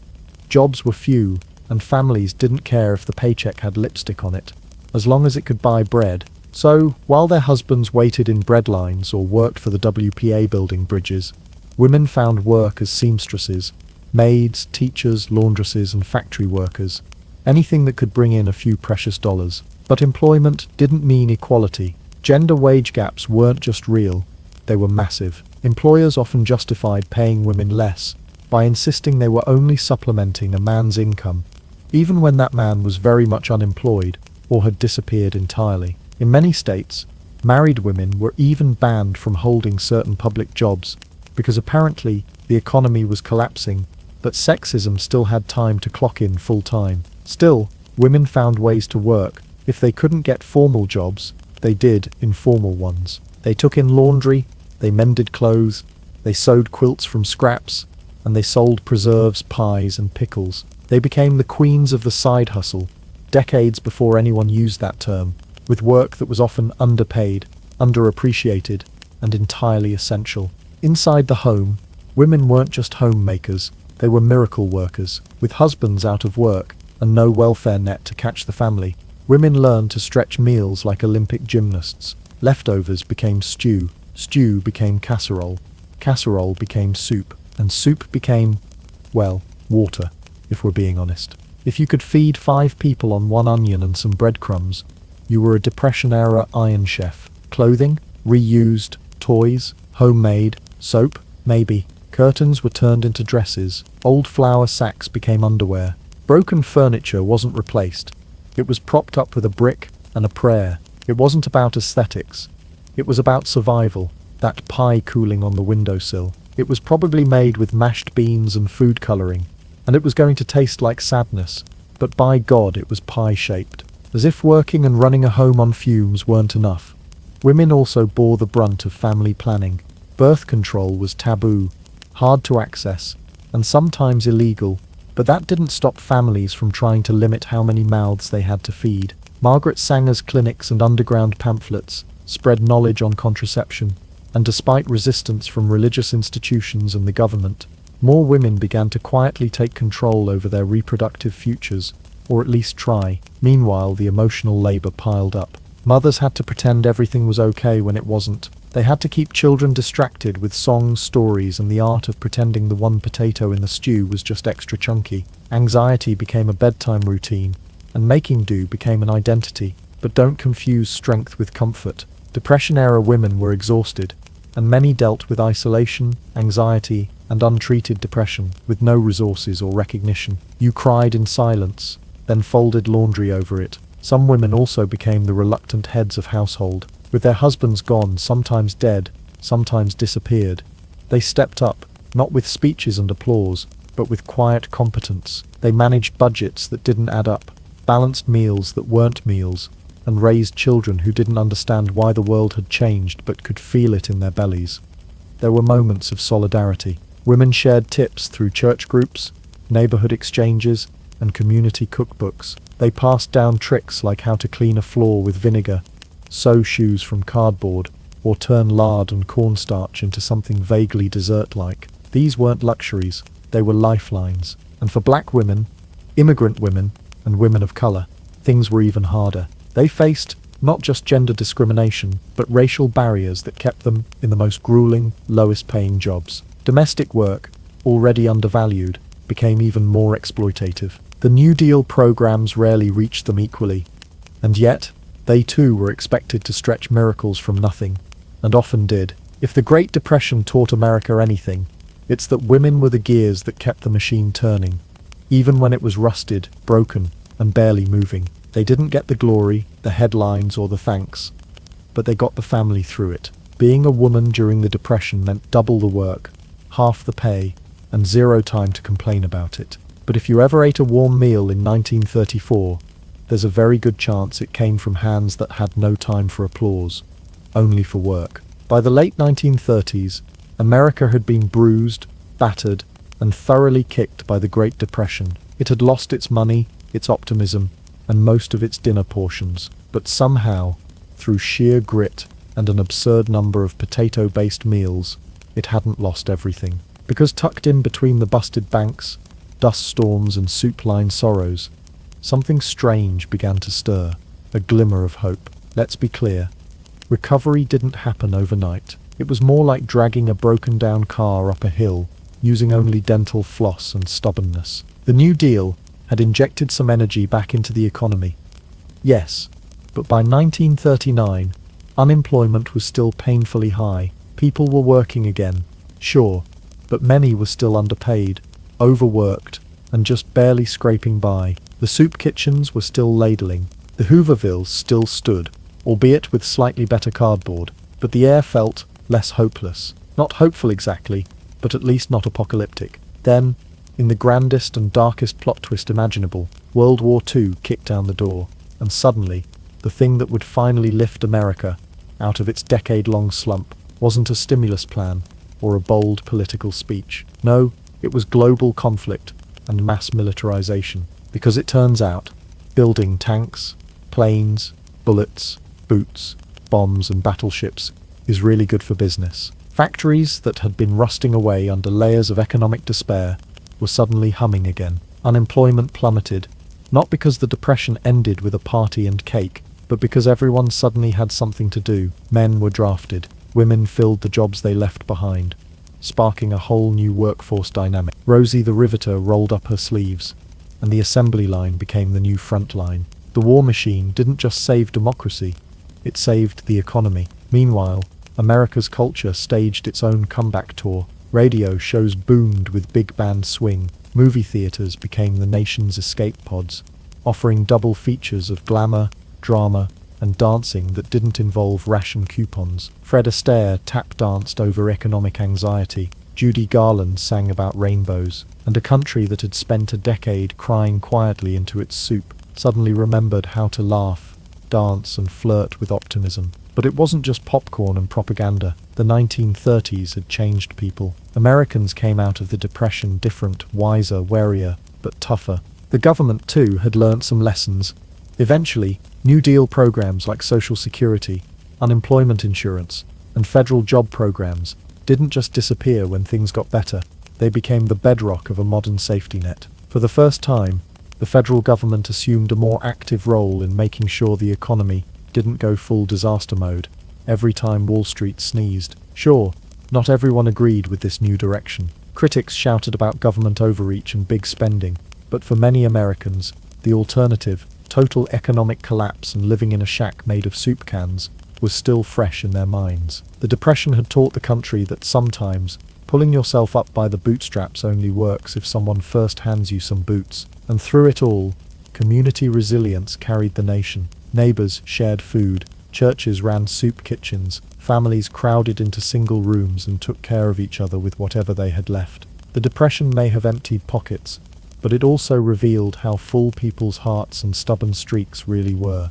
You couldn't afford much, but you could afford to help someone else get through the day. By 1945, the United States was no longer the fragile, frightened country of 1930. It was a global industrial powerhouse, battle-hardened by war, and shaped by a decade of forced humility. It had survived the Dust Bowl, the breadlines, the hobo trains, and yes, even Carl the raccoon roommate. The American dream hadn't been restored so much as rebuilt, stick by stick, job by job, swing tune by swing tune. So what did we learn? We learned that poverty doesn't mean laziness. That hardship doesn't mean hopelessness. That a pie made from lard and sawdust is technically still a pie, but please don't eat it. More importantly, we learned that in the worst of times, people can still be generous, clever, and quietly heroic. They can still make music, make do, and make it through. And that might be the real legacy of the Great Depression. Not just the policies or programs or war-fueled recovery, but the everyday courage of people who refused to give up, even when life gave them nothing but dust and dimes. As the war ended and the economy roared back to life, those Depression kids, who had once played with sticks and skipped meals, became adults who valued every job, every meal, and every good day. They didn't forget. They climbed out of the darkness with calloused hands, empty wallets, and hearts full of stories they'd never stop telling. The Great Depression ended, but the grit it forged, that stuck around. History often favors the bold, but sometimes it bows to the utterly terrifying Ranavalona. I didn't just claw her way to power, she sank her nails in, pulled the throne closer, and dared anyone to question how she got there. Spoiler, anyone who didn't stick around long enough to regret it. Born around 1778 as Ranavalona, started life not as a princess, but as the daughter of a relatively unknown Marina family in the central highlands of Madagascar. Her father was a nobleman, not royalty, but close enough to smell the incense without ever swinging a scepter. That might have been the end of her story. Another name in the crowd, if not for one crucial act of loyalty, when King Andrian Marina, the unifier of Madagascar, and a man whose name sounds like someone rolling a Scrabble board down a mountain, discovered a plot to kill him. It was Ramavo's father who blew the whistle. Gratitude has many forms: a handshake, a shiny medal, or in this case, handing over your adopted son's future wife. Ramavo was brought into the royal court and betrothed to the king's son, Radama Ra. So yes, her wedding RSVP came with the words, "Congratulations, you're part of the monarchy now." Also, please don't poison anyone yet. When Radama became king, Ramavo, now Ranavalona, was queen consort. But theirs wasn't exactly a royal love story. Radama was a forward-thinking modernizer who wanted to turn Madagascar into a snazzy Europeanized kingdom, complete with schools, military uniforms, and awkward handshakes. He also had multiple wives, dozens of concubines, and about as much romantic interest in Ranavalona as one might have in a rusty kettle. She, on the other hand, was paying attention, quietly, patiently, like a leopard in a taffeta skirt. Then, in 1828, Radama up and died, suspiciously. No official cause was declared, but the whispers practically formed a conga line through the palace. Poisoning. No one had proof, of course, because those who investigated the matter had an uncanny habit of falling downstairs, choking on air, or vanishing into the hills. Now, here's where things go full HBO. Radama had designated a successor, not Ranavalona, but his nephew Prince Rakatobi. Too bad for Rakatobi. Ranavalona had other plans. With the backing of some key military officers and a few conveniently timed assassinations, she launched what can only be described as a hostile takeover with decorative drapes. Loyalists to the late king's chosen heir were swiftly silenced, and by silenced we mean hunted, executed, and in some cases turned into cautionary tales that involved stakes and public squares. Within weeks, Ranavalona had proclaimed herself Queen of Madagascar. No vote, no debate, just a hard stare, a few beheadings, and the official message that if you didn't support her rule, you'd better brush up on your last words. Now technically, her rule was legal under the Marina succession customs, sort of. The Marina people respected strength, and nobody could say Ranavalona didn't bring it. She positioned herself as the guardian of tradition in a kingdom too quickly falling under foreign influence. Christianity, outsiders. Western schools, outsiders. Books, definitely suspicious. Ranavalona wanted Madagascar to stay Malagasy, deeply, traditionally Malagasy, and she was willing to coat that nationalism in blood and fear. From the moment she took the throne, she sent out the kind of signals that said, "This will not be your average Tuesday." Those who had opposed her rise were rooted out and executed with creative brutality. Confessions were extracted, not with lawyers, but with spears and pits. And if you thought you could quietly flee the kingdom and wait it out, hope you packed light, because the Queen's agents had a nasty habit of tracking down exiles and making dramatic examples of them.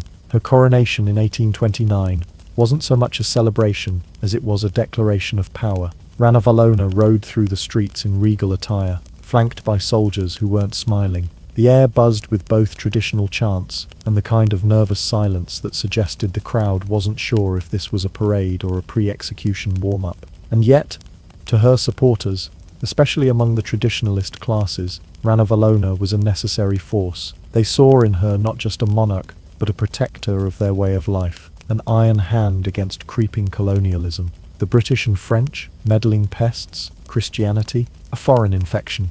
Her reign, she declared, would be one of sovereignty, strength, and sacred tradition. She wasn't bluffing. Ranavalona had stepped out of obscurity, and with the subtlety of a thunderclap, become the most feared woman on the island. She didn't just rule Madagascar, she gripped it like a python in pearls. And if anyone thought this was just a dramatic phase, well, they hadn't seen anything yet. Ranavalona didn't just turn her back on the outside world, she slammed the door, bolted it shut, set it on fire, and posted guards with spears to glare menacingly at any foreigner still holding a welcome basket. After muscling her way onto the throne, Ranavalona's first priority, aside from, eliminating any surviving rivals, was cleaning house. And by house, we mean the entire kingdom. She'd watched her late husband, King Radama III, try to turn Madagascar into a junior member of the European Gentlemen's Club. Foreign schools, military advisors in awkward uniforms, missionaries passing out Bibles like candy. It was all too much for her taste. Ranavalona didn't want Madagascar to look west. She wanted it to look inward and backward, deep into its own traditions, culture, and pantheon of gods, and she was willing to use a terrifying amount of force to make sure that happened. Let's start with her least favorite people, the missionaries. Christianity had been creeping its way into Madagascar under Radama I, with British Protestant missionaries converting locals, teaching them to read, and perhaps worst of all from Ranavalona's perspective, encouraging them to think independently. That's a big no-no when your regime thrives on absolute obedience and the occasional fear-based hallucination. By 1835, Ranavalona had had enough of this love thy neighbour nonsense. She expelled all Christian missionaries from the island and passed laws making it illegal to practice or even possess Christian materials. Owning a Bible? Congratulations. That's now contraband. Teaching hymns? That's sedition. Praying in secret? That's suicide by Queen. But don't worry. She didn't just ban Christianity. She actively hunted it down. Converts were forced to renounce their faith or suffer, well, a lot. Torture, enslavement, being hurled off cliffs. It was like a grim spiritual game show where losing meant not just eternal damnation but also a very immediate and messy end. In one particularly famous crackdown, dozens of Christian converts were executed by being tied up and tossed from a cliff top near Antananarivo. That's right, Ranavalona didn't just want to punish apostates. She wanted to make it scenic. Her isolationist policies didn't stop at the pulpit. Trade with Europe? Severely restricted. Foreign diplomats? Watched like hawks. European influence? Purged like expired goat meat. She pulled Madagascar out of the growing 19th century global trade network and essentially shouted, "We're good. Thanks," from behind a bamboo curtain.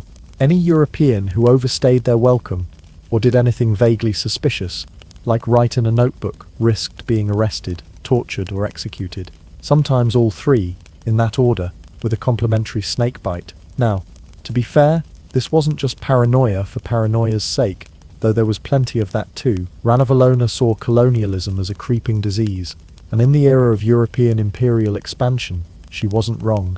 The French were sniffing around the coast, the British were building alliances, the Christian missionaries had already made inroads. To Ranavalona, foreign influence was a prelude to domination, so she went full medieval wall builder, constructing not just a physical barrier, but a cultural and economic fortress to protect Madagascar's independence. So what did this do to the economy?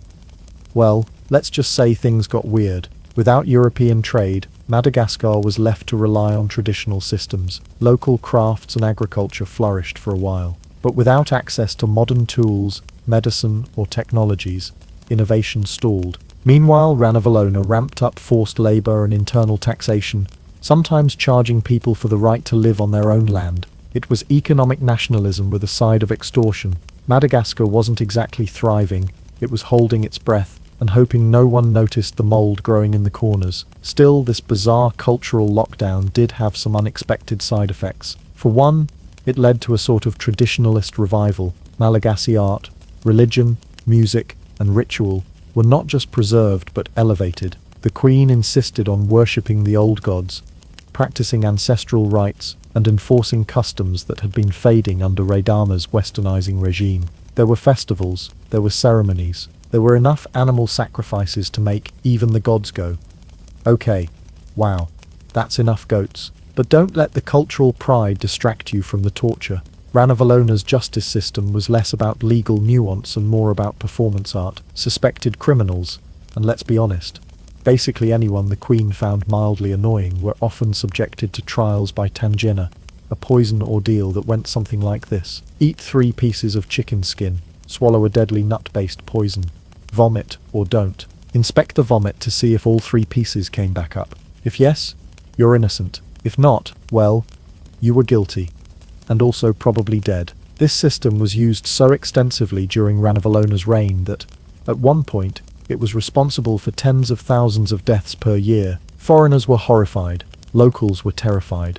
Ranavalona, of course, saw it as a convenient way to enforce spiritual purity, law, and just a little bit of existential terror before breakfast. So to summarize, under Ranavalona, Madagascar became the world's most intimidating gated community. Foreigners were out, Christianity was crushed, and progress was whatever didn't involve reading European newspapers. To some, she was a visionary protecting her culture in the face of creeping colonialism. To others, she was a xenophobic tyrant, dragging her kingdom back into the Stone Age and lighting the way with pitchforks. Both views are true, and both are terrifying. When most countries talk about law and order, they mean laws written on paper, trials with lawyers, and maybe a gavel somewhere in the vicinity. But in 19th century Madagascar under Queen Ranavalona Rith, the concept of justice was less due process and more poison roulette. And no symbol better captured that than the infamous tangena ordeal, a state-sanctioned, spiritually blessed,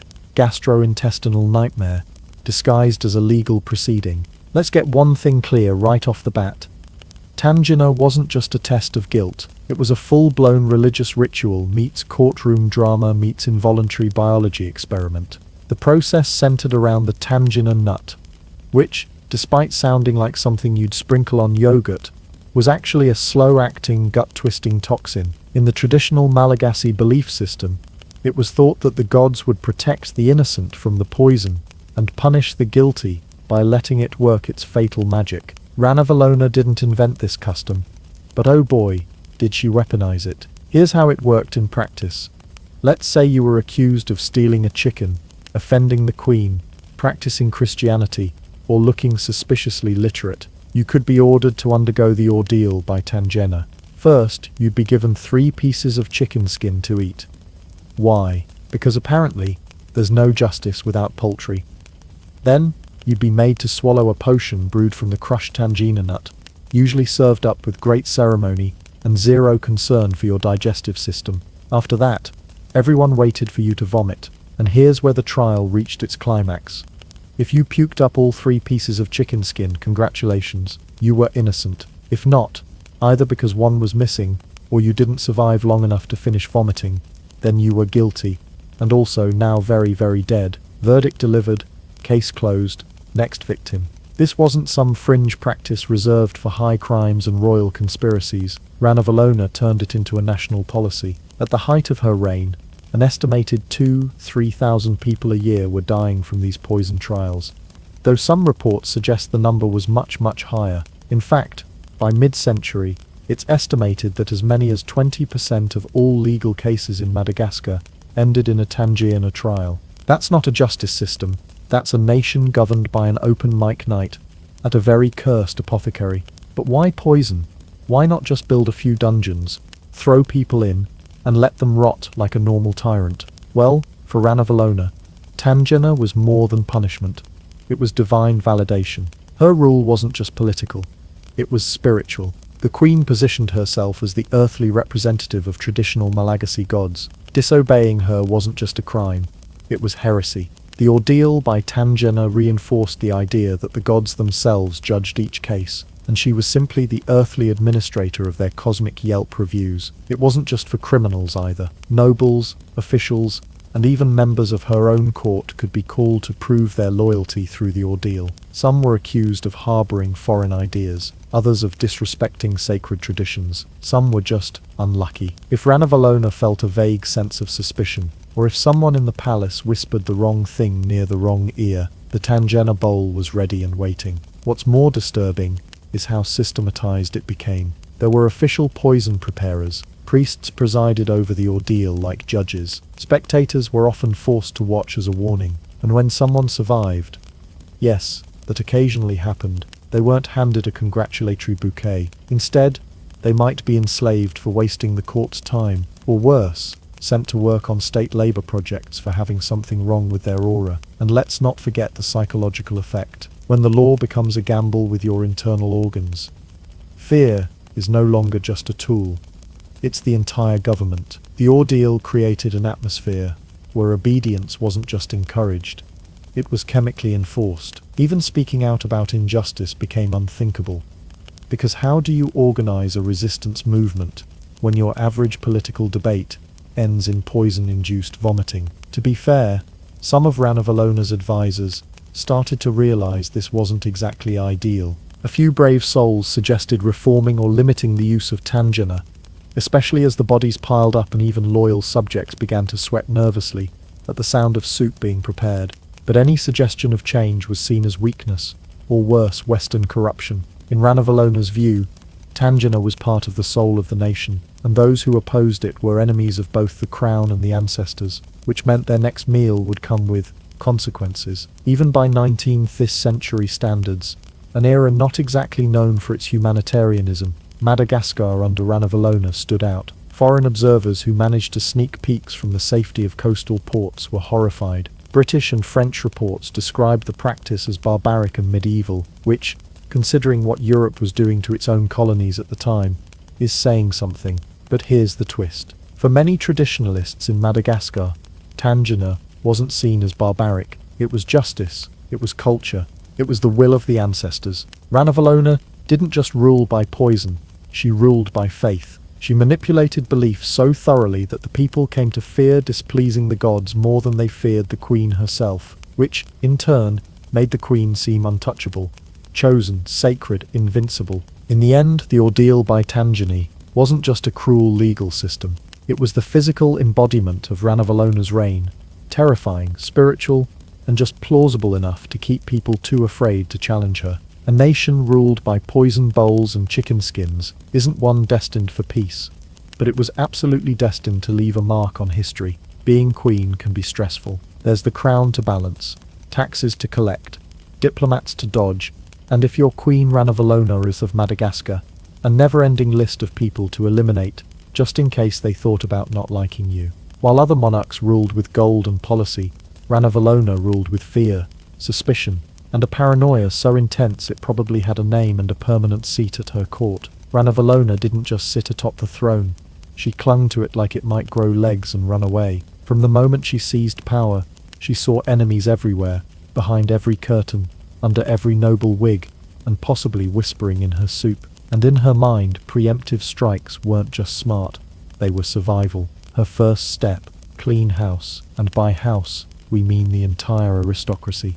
Anyone who had even breathed near King Radama I, her late husband, was eyed suspiciously.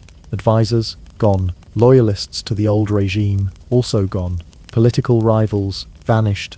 Conveniently, and often permanently. Some were executed outright.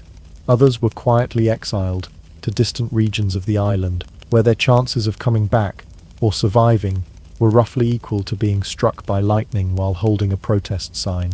To say she distrusted the nobility is an understatement. Ranavalona treated her own court like a game of high-stakes musical chairs. Only the music was screams, and the chairs were guillotines. She believed that any sign of hesitation, disloyalty, or overly polished shoes might be evidence of an impending coup, so she purged, and then purged again.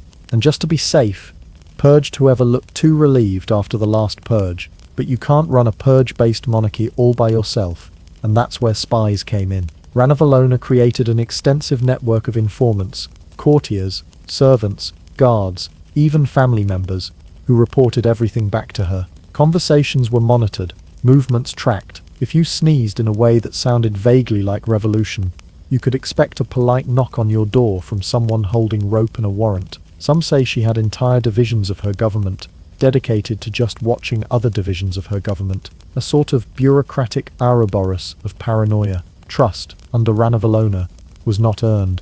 It was assumed to be impossible. You were loyal until proven ambitious, and ambition, in her eyes, was just treason with better posture. One of her more effective strategies was the test of loyalty method. If she suspected someone of plotting against her, or simply didn't like the cut of their ceremonial hat, she'd force them to perform some exaggerated public display of devotion, swear blood oaths, offer up family members as hostages, sing long, embarrassing songs about how wonderful she was. If you refused, well, you clearly had something to hide. If you agreed, that only proved you were cunning enough to fake it. So either way, the trap was set. But her methods weren't always about grand trials or poisoned bowls. Sometimes it was death by bureaucracy. A whispered accusation from an anonymous source could land you in prison, or worse, forced into hard labor in some mosquito-infested corner of the empire. Entire families would disappear from the capital, their homes repurposed as offices, their belongings auctioned off like they'd never existed. It was like a political ghosting, only permanent, and with slightly more beheadings. The Queen also kept her enemies off balance by never revealing exactly how she made her decisions. Was it astrology? Ancestral spirits? A gut feeling? A spy report sealed in bat wings? No one knew. And that was the point. When your ruler is completely unpredictable, paranoia isn't just common, it becomes mandatory. One famous case involved a noble who had grown too popular at court. His parties were extravagant, his clothes far too shiny, and his sideburns dangerously symmetrical. Ranavalona had him accused of plotting to bring back Christianity. Throw in some espionage, and boom, trial, execution, applause. Just like that, one more name scratched off the purge list. Now, to be clear, not everyone Ranavalona targeted was entirely innocent. There were people plotting against her. Plenty, in fact. But by the time she was done, she wasn't just silencing conspirators, she was wiping out future possibilities. Daughters of disgraced nobles, cousins of minor officials, anyone with a second cousin who once visited a French missionary. The suspicion tree had many branches, and she trimmed them all with an axe. What's perhaps most chilling is how effective her strategy was. The purges worked. She stayed in power for over 3 decades, an impressive feat in any era, and practically a miracle in a monarchy that seemed one bad cough away from collapse. She kept foreign threats at bay, internal rebellion squashed, and her throne firmly under her control. But the cost was staggering. Madagascar became a nation where innovation died young, where ambition was suicidal, and where survival meant keeping your head down, your opinions to yourself, and your chicken skins close just in case of Tangina trials. See Chapter 3. Ranavalona's Madagascar wasn't a kingdom of shared governance. It was a chessboard where she was every piece and every player, and anyone else who tried to move was knocked off and thrown into the fire. If you thought Queen Ranavalona's reign was all about poison nuts and paranoid purges, buckle up, because now we're diving into the part where she turned Madagascar into one giant deadly construction zone. Roads, palaces, fortresses, none of them built with modern cranes or even much regard for human life. Instead, her secret construction tool was a brutal system of forced labor, officially called Fanapoana, but unofficially known as "you will work until you drop or die." The Queen wasn't interested in fancy contractors or expensive machines. Nope, she had a population to subjugate, and grand projects to showcase her power. So she mobilized thousands, no, tens of thousands of Malagasy men and women to build her vision. The catch: you didn't volunteer, you were conscripted, often violently, and if you tried to say no, well, let's just say Fanpana was not negotiable.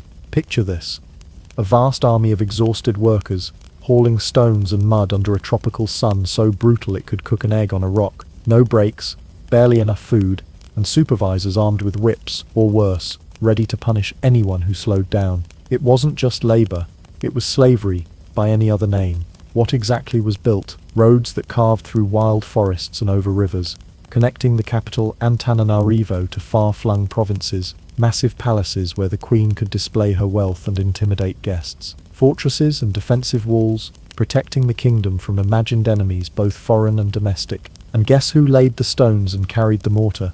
The same people whose families were left to starve in the villages while they toiled. The work was grueling, often deadly. Overwork, malnutrition, and disease were the invisible bricks in these mega-projects. Thousands died, but their deaths were footnotes in the Queen's grand design. The more bodies piled up, the closer Madagascar got to a modern infrastructure. For Ranavalona, it was a trade-off that made perfect sense. If the road needed blood to be built, so be it. After all, a ruler's legacy isn't measured by how many lived. It's measured by how well they ruled. Fanpoana wasn't just random forced labor. It was a highly organized system where entire villages were assigned quotas. Men, women, and sometimes even children were marched off to camps or work sites, where they'd spend weeks or months building projects they'd never see finished. Food was scarce and conditions were harsh. Anyone falling ill or collapsing from exhaustion was often left behind to die or faced brutal punishment for weakness. This conscription was more than a means to build roads, it was a method of control. By keeping her subjects constantly busy and under close supervision, Ranavalona crushed potential rebellion before it could even get started. The logic was ruthless. No time to plot overthrowing the Queen when you're hauling rocks uphill in the midday sun. There was no safety net, either. If you couldn't keep up, you were cast aside. If your family protested, they risked collective punishment. This climate of fear made people obey, not out of loyalty, but survival instinct. No worker dared speak ill of the Queen or complain about their treatment, because their fate could turn from bad to deadly in a heartbeat. And what about the Queen herself? Did she ever visit these projects? Rarely, but when she did, her presence was more about spectacle than empathy. She wanted to see the results of her power.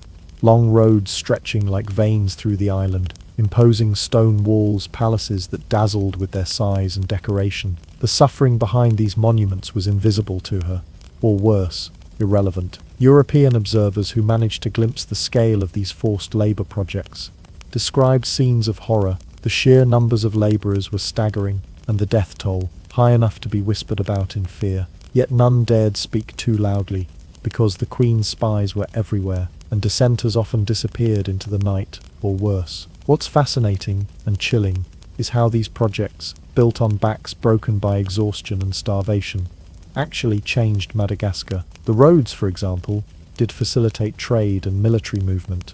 But at what cost? The economy barely improved because the human cost was so catastrophic. Instead of boosting the island's prosperity, these forced labours often drained the communities that were supposed to benefit from the infrastructure. Ranavalona's reign of construction terror also delayed technological advancement. Since her regime cut off most foreign contact, the kingdom had little access to new tools or machinery that could have reduced the need for brutal manual labour. Instead, it was all muscle and misery, a cruel echo of ancient empires building monuments to power with little regard for the lives sacrificed. But even the most cruel projects weren't enough to please the Queen's paranoia. She demanded not just progress, but total obedience. Any sign of reluctance or rebellion on the job site was met with swift punishment. Floggings, imprisonments, and sometimes executions right on the work grounds. This created a climate where terror was as essential as the tools of the trade. In the end, Ranavalona's megaprojects stand as monuments of fear as much as infrastructure. They represent a ruler who believed that power meant absolute control, and control meant making your people toil under conditions so brutal that only death was certain. They are a reminder that sometimes the price of progress is paid in human suffering that history almost forgets to count. So next time you see a beautifully paved road or a majestic palace, remember, in Ranavalona's Madagascar, those roads and palaces were paved with desperation, fear, and more than a few broken bodies. Because for her, engineering was less about blueprints and more about brutal calculation. If enough people die doing it, at least the road gets built.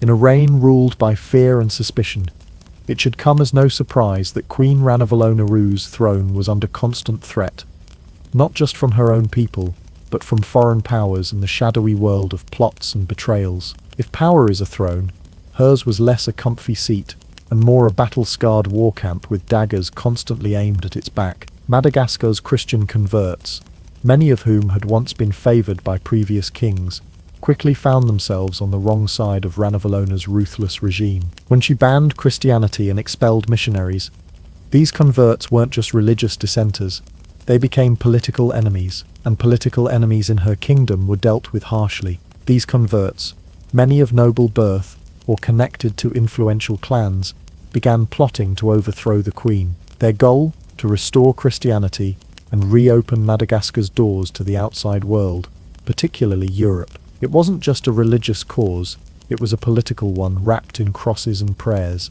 But the Queen wasn't about to let her crown slip away because of a few holy rebels. European powers, France and Britain especially, watched Madagascar closely. They saw a queen stubbornly closing the island off and crushing their influence. And let's be honest, they weren't just worried about her tyranny, they wanted control over Madagascar's strategic location and resources. So foreign agents tried their hand at covert interventions, smuggling weapons, backing exiled nobles, and spreading rumours. However, Ranavalona's network of spies and informants was the stuff of legends. She had an uncanny ability to sniff out conspiracies like a bloodhound on a scent trail. No letter went unopened.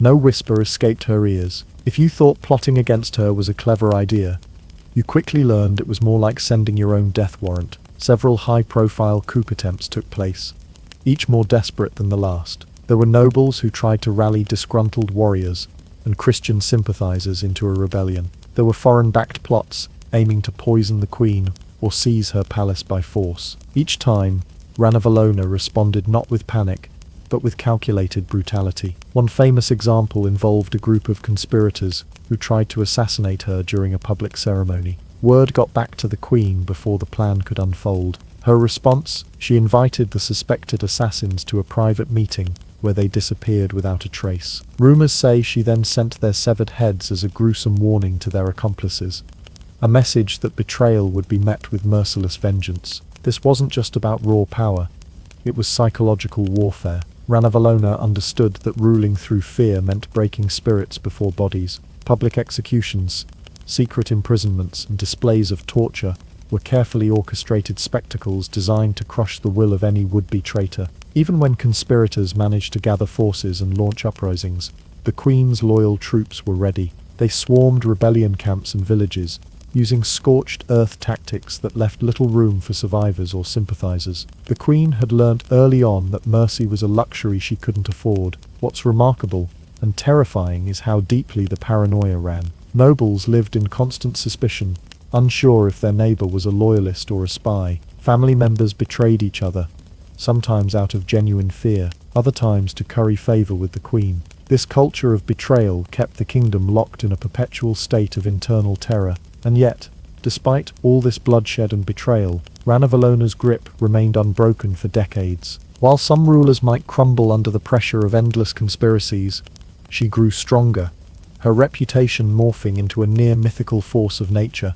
Foreign diplomats learned the hard way that she was not to be trifled with. Attempts to negotiate softened policies or pry Madagascar open were met with icy refusals or thinly veiled threats. When a British envoy suggested easing restrictions on missionaries, the Queen reportedly replied with a glare so fierce it could have melted steel. "I will not share my kingdom with those who poison my people with foreign gods." Ranavalona's mastery in quashing these plots earned her fear and grudging respect from allies and enemies alike. She understood the game of politics wasn't just about loyalty, but about survival, hers first and foremost. By the time she passed away in 1861, the story of her reign was one of blood-stained power plays and unyielding control. Any who dreamed of toppling her throne learned the hard way that Queen Ranavalona was a ruler not to be underestimated. In the grand chessboard of Madagascar's history, she wasn't just a player, she was the queen who swallowed the board whole and left no piece unmarked by her ruthless hand. Queen Ranavalona wasn't just a brutal domestic ruler, she was also a master of the international game. But if you think diplomacy means polite tea parties and handshake deals, think again. In her world, diplomacy was a chess match played with knives hidden under the table, and foreign powers quickly learned that trying to handle Madagascar's fierce queen was like wrestling a cobra wearing a crown. At first glance, Madagascar might have seemed like a remote island ripe for colonial takeover, but Ranavalona made it clear she wasn't a prize anyone could just snatch. France and Britain, two of the biggest players in 19th century imperialism, circled Madagascar like sharks sensing blood.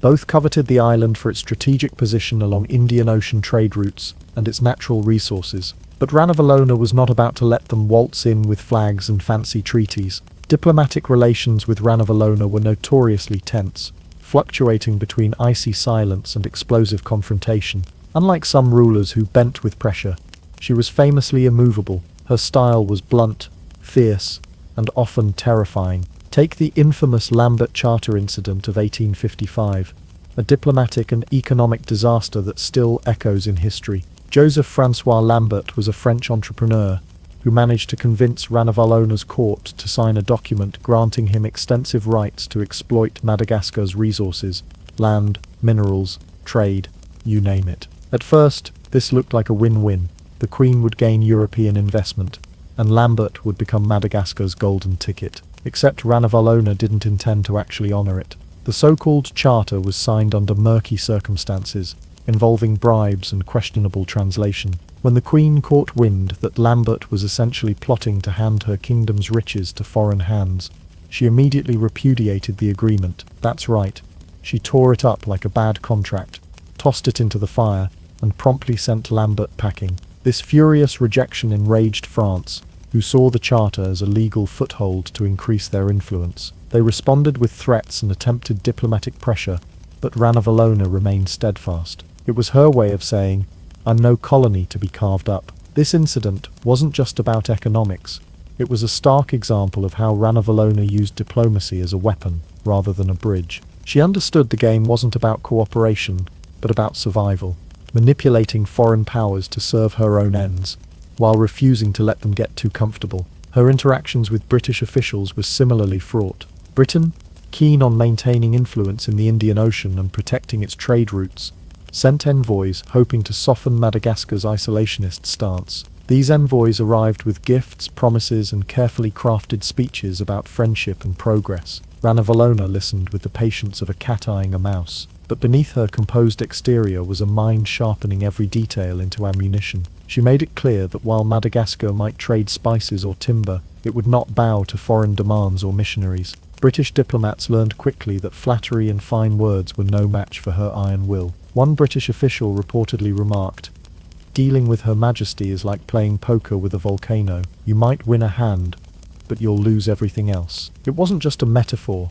The Queen's temperament was volatile, and her response to perceived insults or threats could be swift and fiery. Ranavalona also used diplomacy as a smokescreen to buy time and confuse her enemies. She would send contradictory messages, one day promising peace and trade, the next day ramping up military defences and banning foreigners. This kept the French and British guessing, unable to mount a unified approach or invade without risking full-scale war. Behind closed doors, the Queen leveraged Madagascar's isolation as a bargaining chip. She knew the island's geographic remoteness was both a curse and a shield. While cutting off most foreign trade crippled the economy, it also kept imperial ambitions at bay, at least temporarily. Ranavalona gambled that a closed kingdom was a safer kingdom, even if it meant hardship for her people.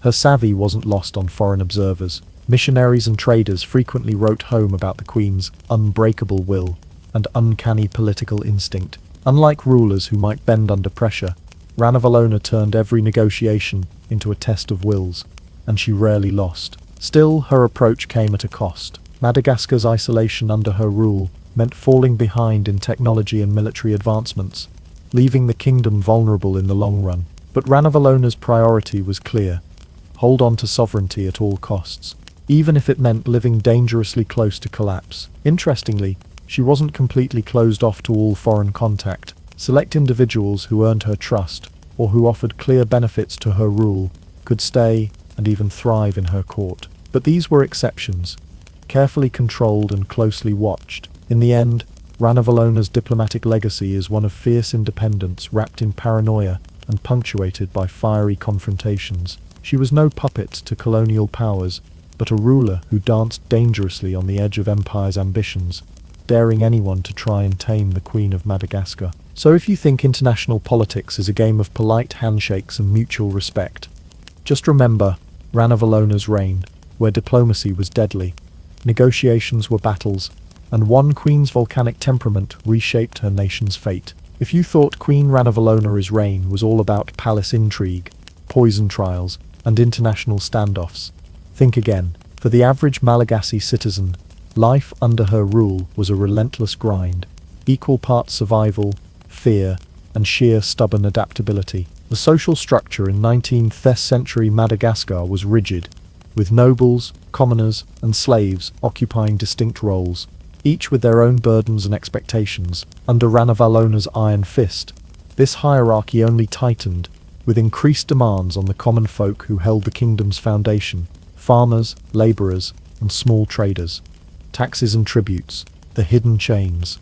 One of the most crushing burdens on the everyday Malagasy was the tax system. Ranavalona's government, needing funds for her grand projects and military defences, levied heavy taxes, but unlike modern systems with clear bills or receipts, these were often in the form of labour, produce, or forced contributions of livestock. If you were a farmer, you didn't just work the land for your family, you worked it for the Queen's coffers too. Fail to pay, that could be considered rebellion or disobedience, punishable by harsh penalties. Sometimes, entire villages were held collectively responsible, forced into communal labour, or punished for one person's failure to meet tax quotas. This system kept the population on edge, fostering a culture of mistrust and paranoia. Fanampoana, the forced labour conscription. The word Fanampoana probably strikes fear into any Malagasy historian's heart. It was the state's compulsory labour draft, demanding that able-bodied citizens spend months, sometimes years, away from home, building roads, palaces, or military forts. These weren't your average public works projects. They were grueling, back-breaking, and deadly. Imagine being torn from your family during planting season, forced to haul stones under a merciless sun, with little food or rest. Failure to comply wasn't just frowned upon. It could land you in the Queen's dreaded prisons, or worse. People learned quickly that Fampafana wasn't just work, it was a life-or-death mandate. Military conscription, march or die. And if labour wasn't enough, young men could be conscripted into the military. Ranavalona maintained a sizable army to defend her kingdom against internal rebellions and foreign threats. Service was brutal. Marches through dense jungles, scarce supplies and relentless discipline. Desertion was punishable by execution, so joining the army wasn't exactly a choice. It was survival by default. These soldiers weren't trained by fancy European officers or supplied with the latest weapons. They relied on spears, shields, and fierce determination. Yet despite the hardship, many Malagasy soldiers carried a fierce pride in defending their homeland from foreign colonizers and rival clans. Living in fear, the culture of suspicion under Ranavalona's reign.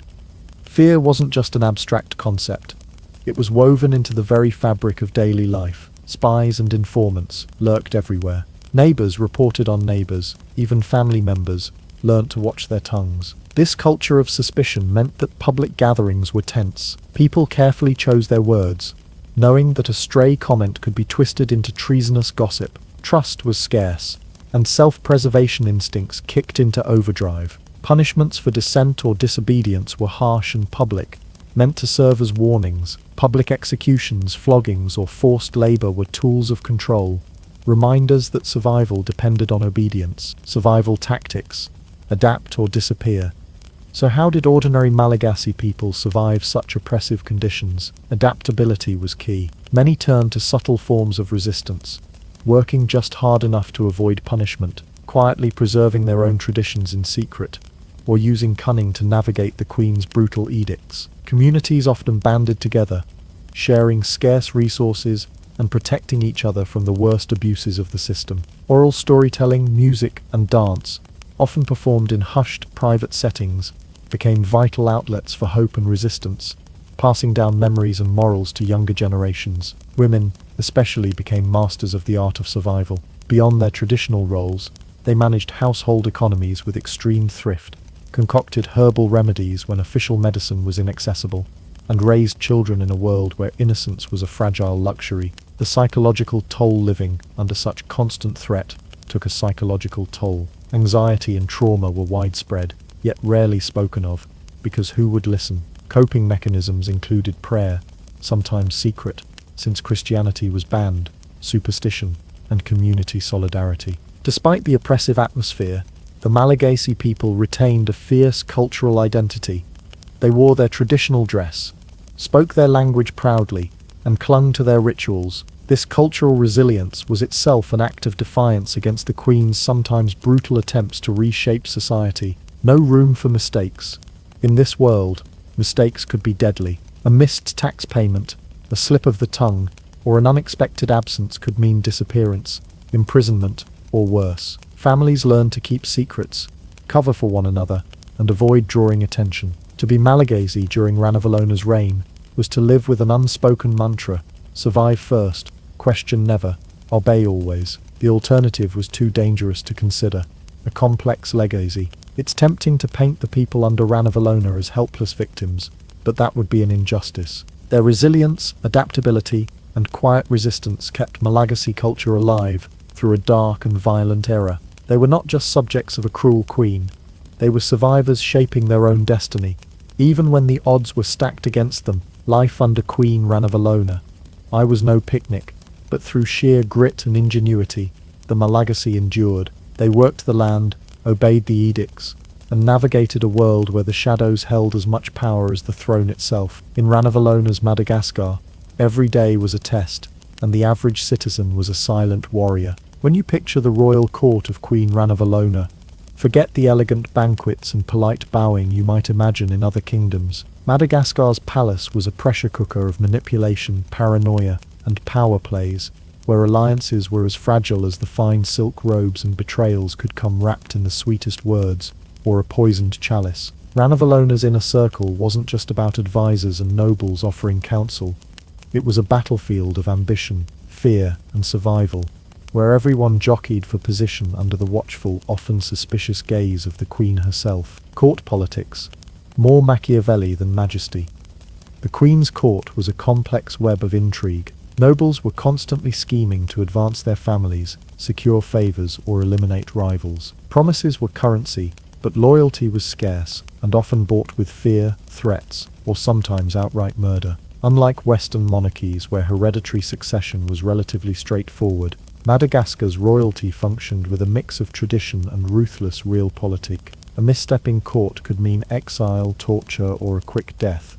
No one's position was safe, not even the highest-ranking nobles. Ranavalona thrived on this tension. She encouraged competition among her advisors, knowing that it kept them too busy plotting each other's downfalls to focus on her removal. It was a twisted but effective form of control. Spiritual advisors, the Queen's secret weapons power at Ranavalona's court, wasn't just measured in swords and titles. Spiritual advisors, often respected shamans and ritual specialists, held immense sway. These mystics interpreted omens, conducted ceremonies, and sometimes delivered death sentences under the guise of divine will. Their influence was twofold.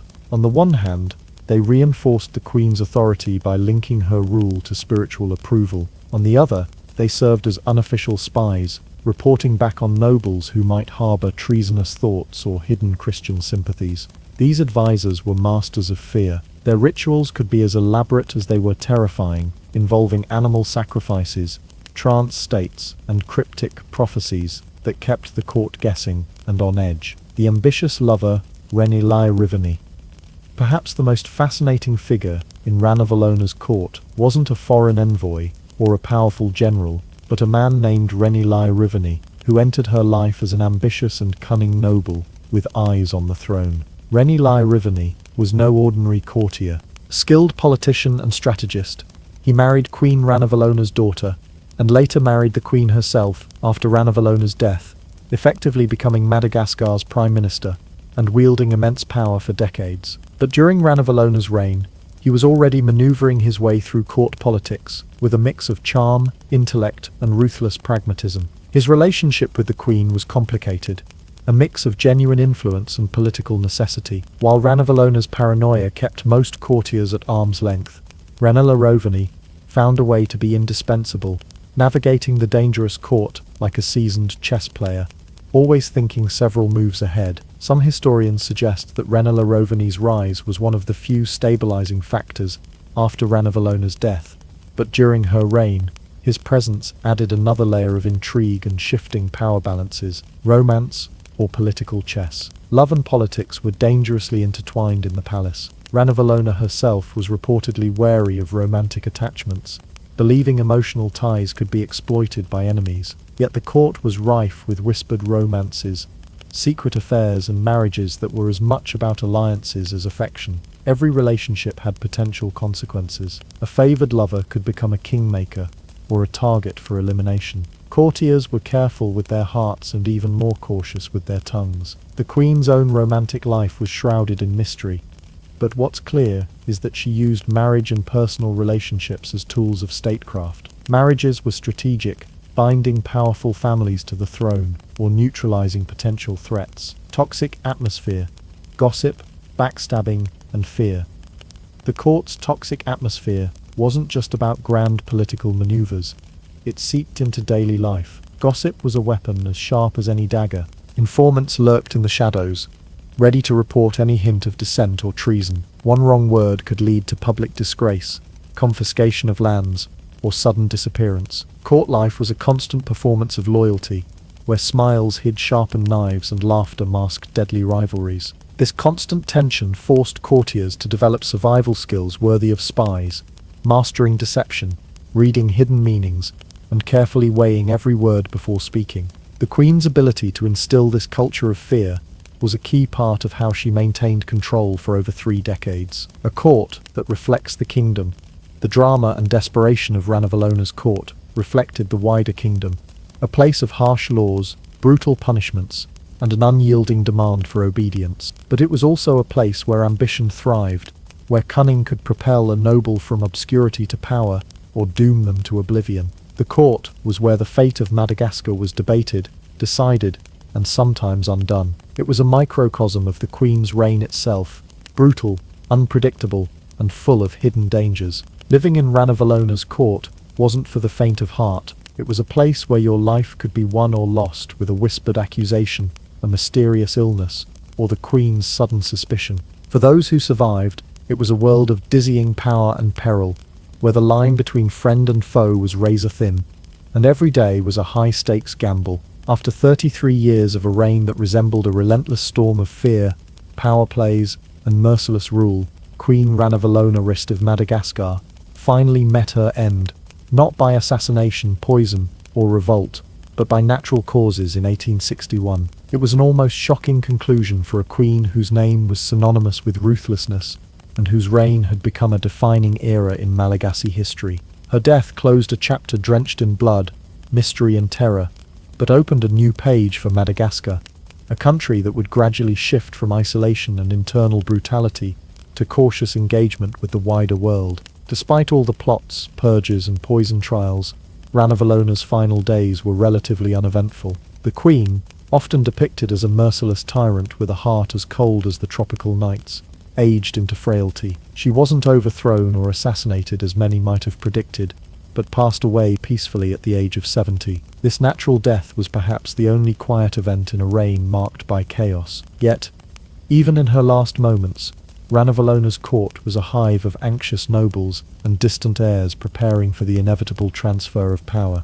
each wary of the uncertain future without their iron-fisted ruler. Her passing marked the end of an era defined by isolationism, cruelty, and a stubborn refusal to bow to European colonial pressure. Following Ranavalona's death, Madagascar didn't instantly transform into a paradise of peace and prosperity. Instead, the island slowly began to peel back its self-imposed isolation, cautiously opening doors that had been slammed shut for decades. Her successor, Queen Ranavalona II, no relation by blood, but chosen by political maneuvering, steered the kingdom toward modernization, especially by embracing Christianity, which Ranavalona had aggressively banned and punished. Trade resumed with European powers, albeit under careful supervision, and missionaries returned with their Bibles, schools, and new ideas. This gradual reintegration into global affairs was a stark contrast to the old Queen's paranoia-fueled reign. Economically and socially, Madagascar began adapting to new influences, while still struggling to heal from decades of forced labor, internal strife, and cultural suppression. Perhaps the most fascinating aspect of Ranavalona's legacy is how she is remembered, or more precisely, how differently she is remembered, depending on who's telling the story. Western historians and colonial records often paint her as a bloodthirsty despot whose reign was marked by cruelty, superstition, and backwardness. They highlight the poison trials, mass executions, and forced labor as evidence of a tyrant who brutalized her people and hindered progress. In this narrative, she is the villain of Malagasy history, the obstacle to civilization and modernity brought by European powers. It's an interpretation deeply rooted in colonial perspectives, emphasizing the savagery of the other to justify imperial ambitions. To many Malagasy, Ranavalona is also seen as a fierce protector of sovereignty and culture. At a time when European powers were aggressively colonizing much of Africa and Asia, her policies were acts of resistance designed to keep Madagascar free from foreign domination. Her ban on Christianity, for instance, wasn't merely religious fanaticism. It was a political tool to prevent European missionaries from acting as beachheads for colonial conquest. Her isolationist stance, brutal as it was a desperate attempt to preserve Malagasy identity in the face of overwhelming external pressures. For some, Ranavalona is a symbol of national pride, an anti-colonial warrior queen who fought tooth and nail to keep her country independent, even if her methods were terrifying. Today, historians, Malagasy citizens, and cultural commentators continue to debate Ranavalona's reign. Was she a monstrous tyrant who inflicted needless suffering on her people, or was she a shrewd, if ruthless, ruler defending her nation's dignity against imperial greed? The truth probably lies somewhere in the middle. Ranavalona's policies, undeniably, caused immense pain and hardship. The poison trials killed thousands. Forced labor decimated villages. Political paranoia led to widespread executions. Yet, her fierce determination arguably delayed Madagascar's colonization and preserved a distinct Malagasy culture during a time when few non-European nations could resist imperial encroachment. Her reign also left a deep imprint on Malagasy collective memory, shaping ideas of resistance, identity, and governance that echo into modern times. Ranavalona's reign forced Madagascar to confront the costs of sovereignty and survival. The nation emerged scarred but unbroken, with lessons about the brutal price of independence and the challenges of modernization. The infrastructure projects she demanded, though built at enormous human cost, laid groundwork that future rulers would utilize. The cultural practices she fiercely defended survived, albeit transformed, within a society slowly embracing new influences. Her story is a stark reminder that history is rarely black and white. Power is often messy, cruel, and contradictory, and the legacies of rulers like Ranavalona are equally complex. Imagine a queen who wielded power like a hammer, crushing enemies, forging unity, and defending a nation all at once. She was a nightmare for some, a hero for others, and above all, a figure impossible to ignore. Queen Ranavalona's reign was blood-soaked, fiery and unforgettable, much like the Queen herself. Her story challenges us to look beyond simple labels and wrestle with the thorny realities of leadership, culture, and survival in a world shaped by empire and resistance. And with that, our saga of Madagascar's most formidable monarch comes to a close, leaving behind a crown that still casts a long shadow across history.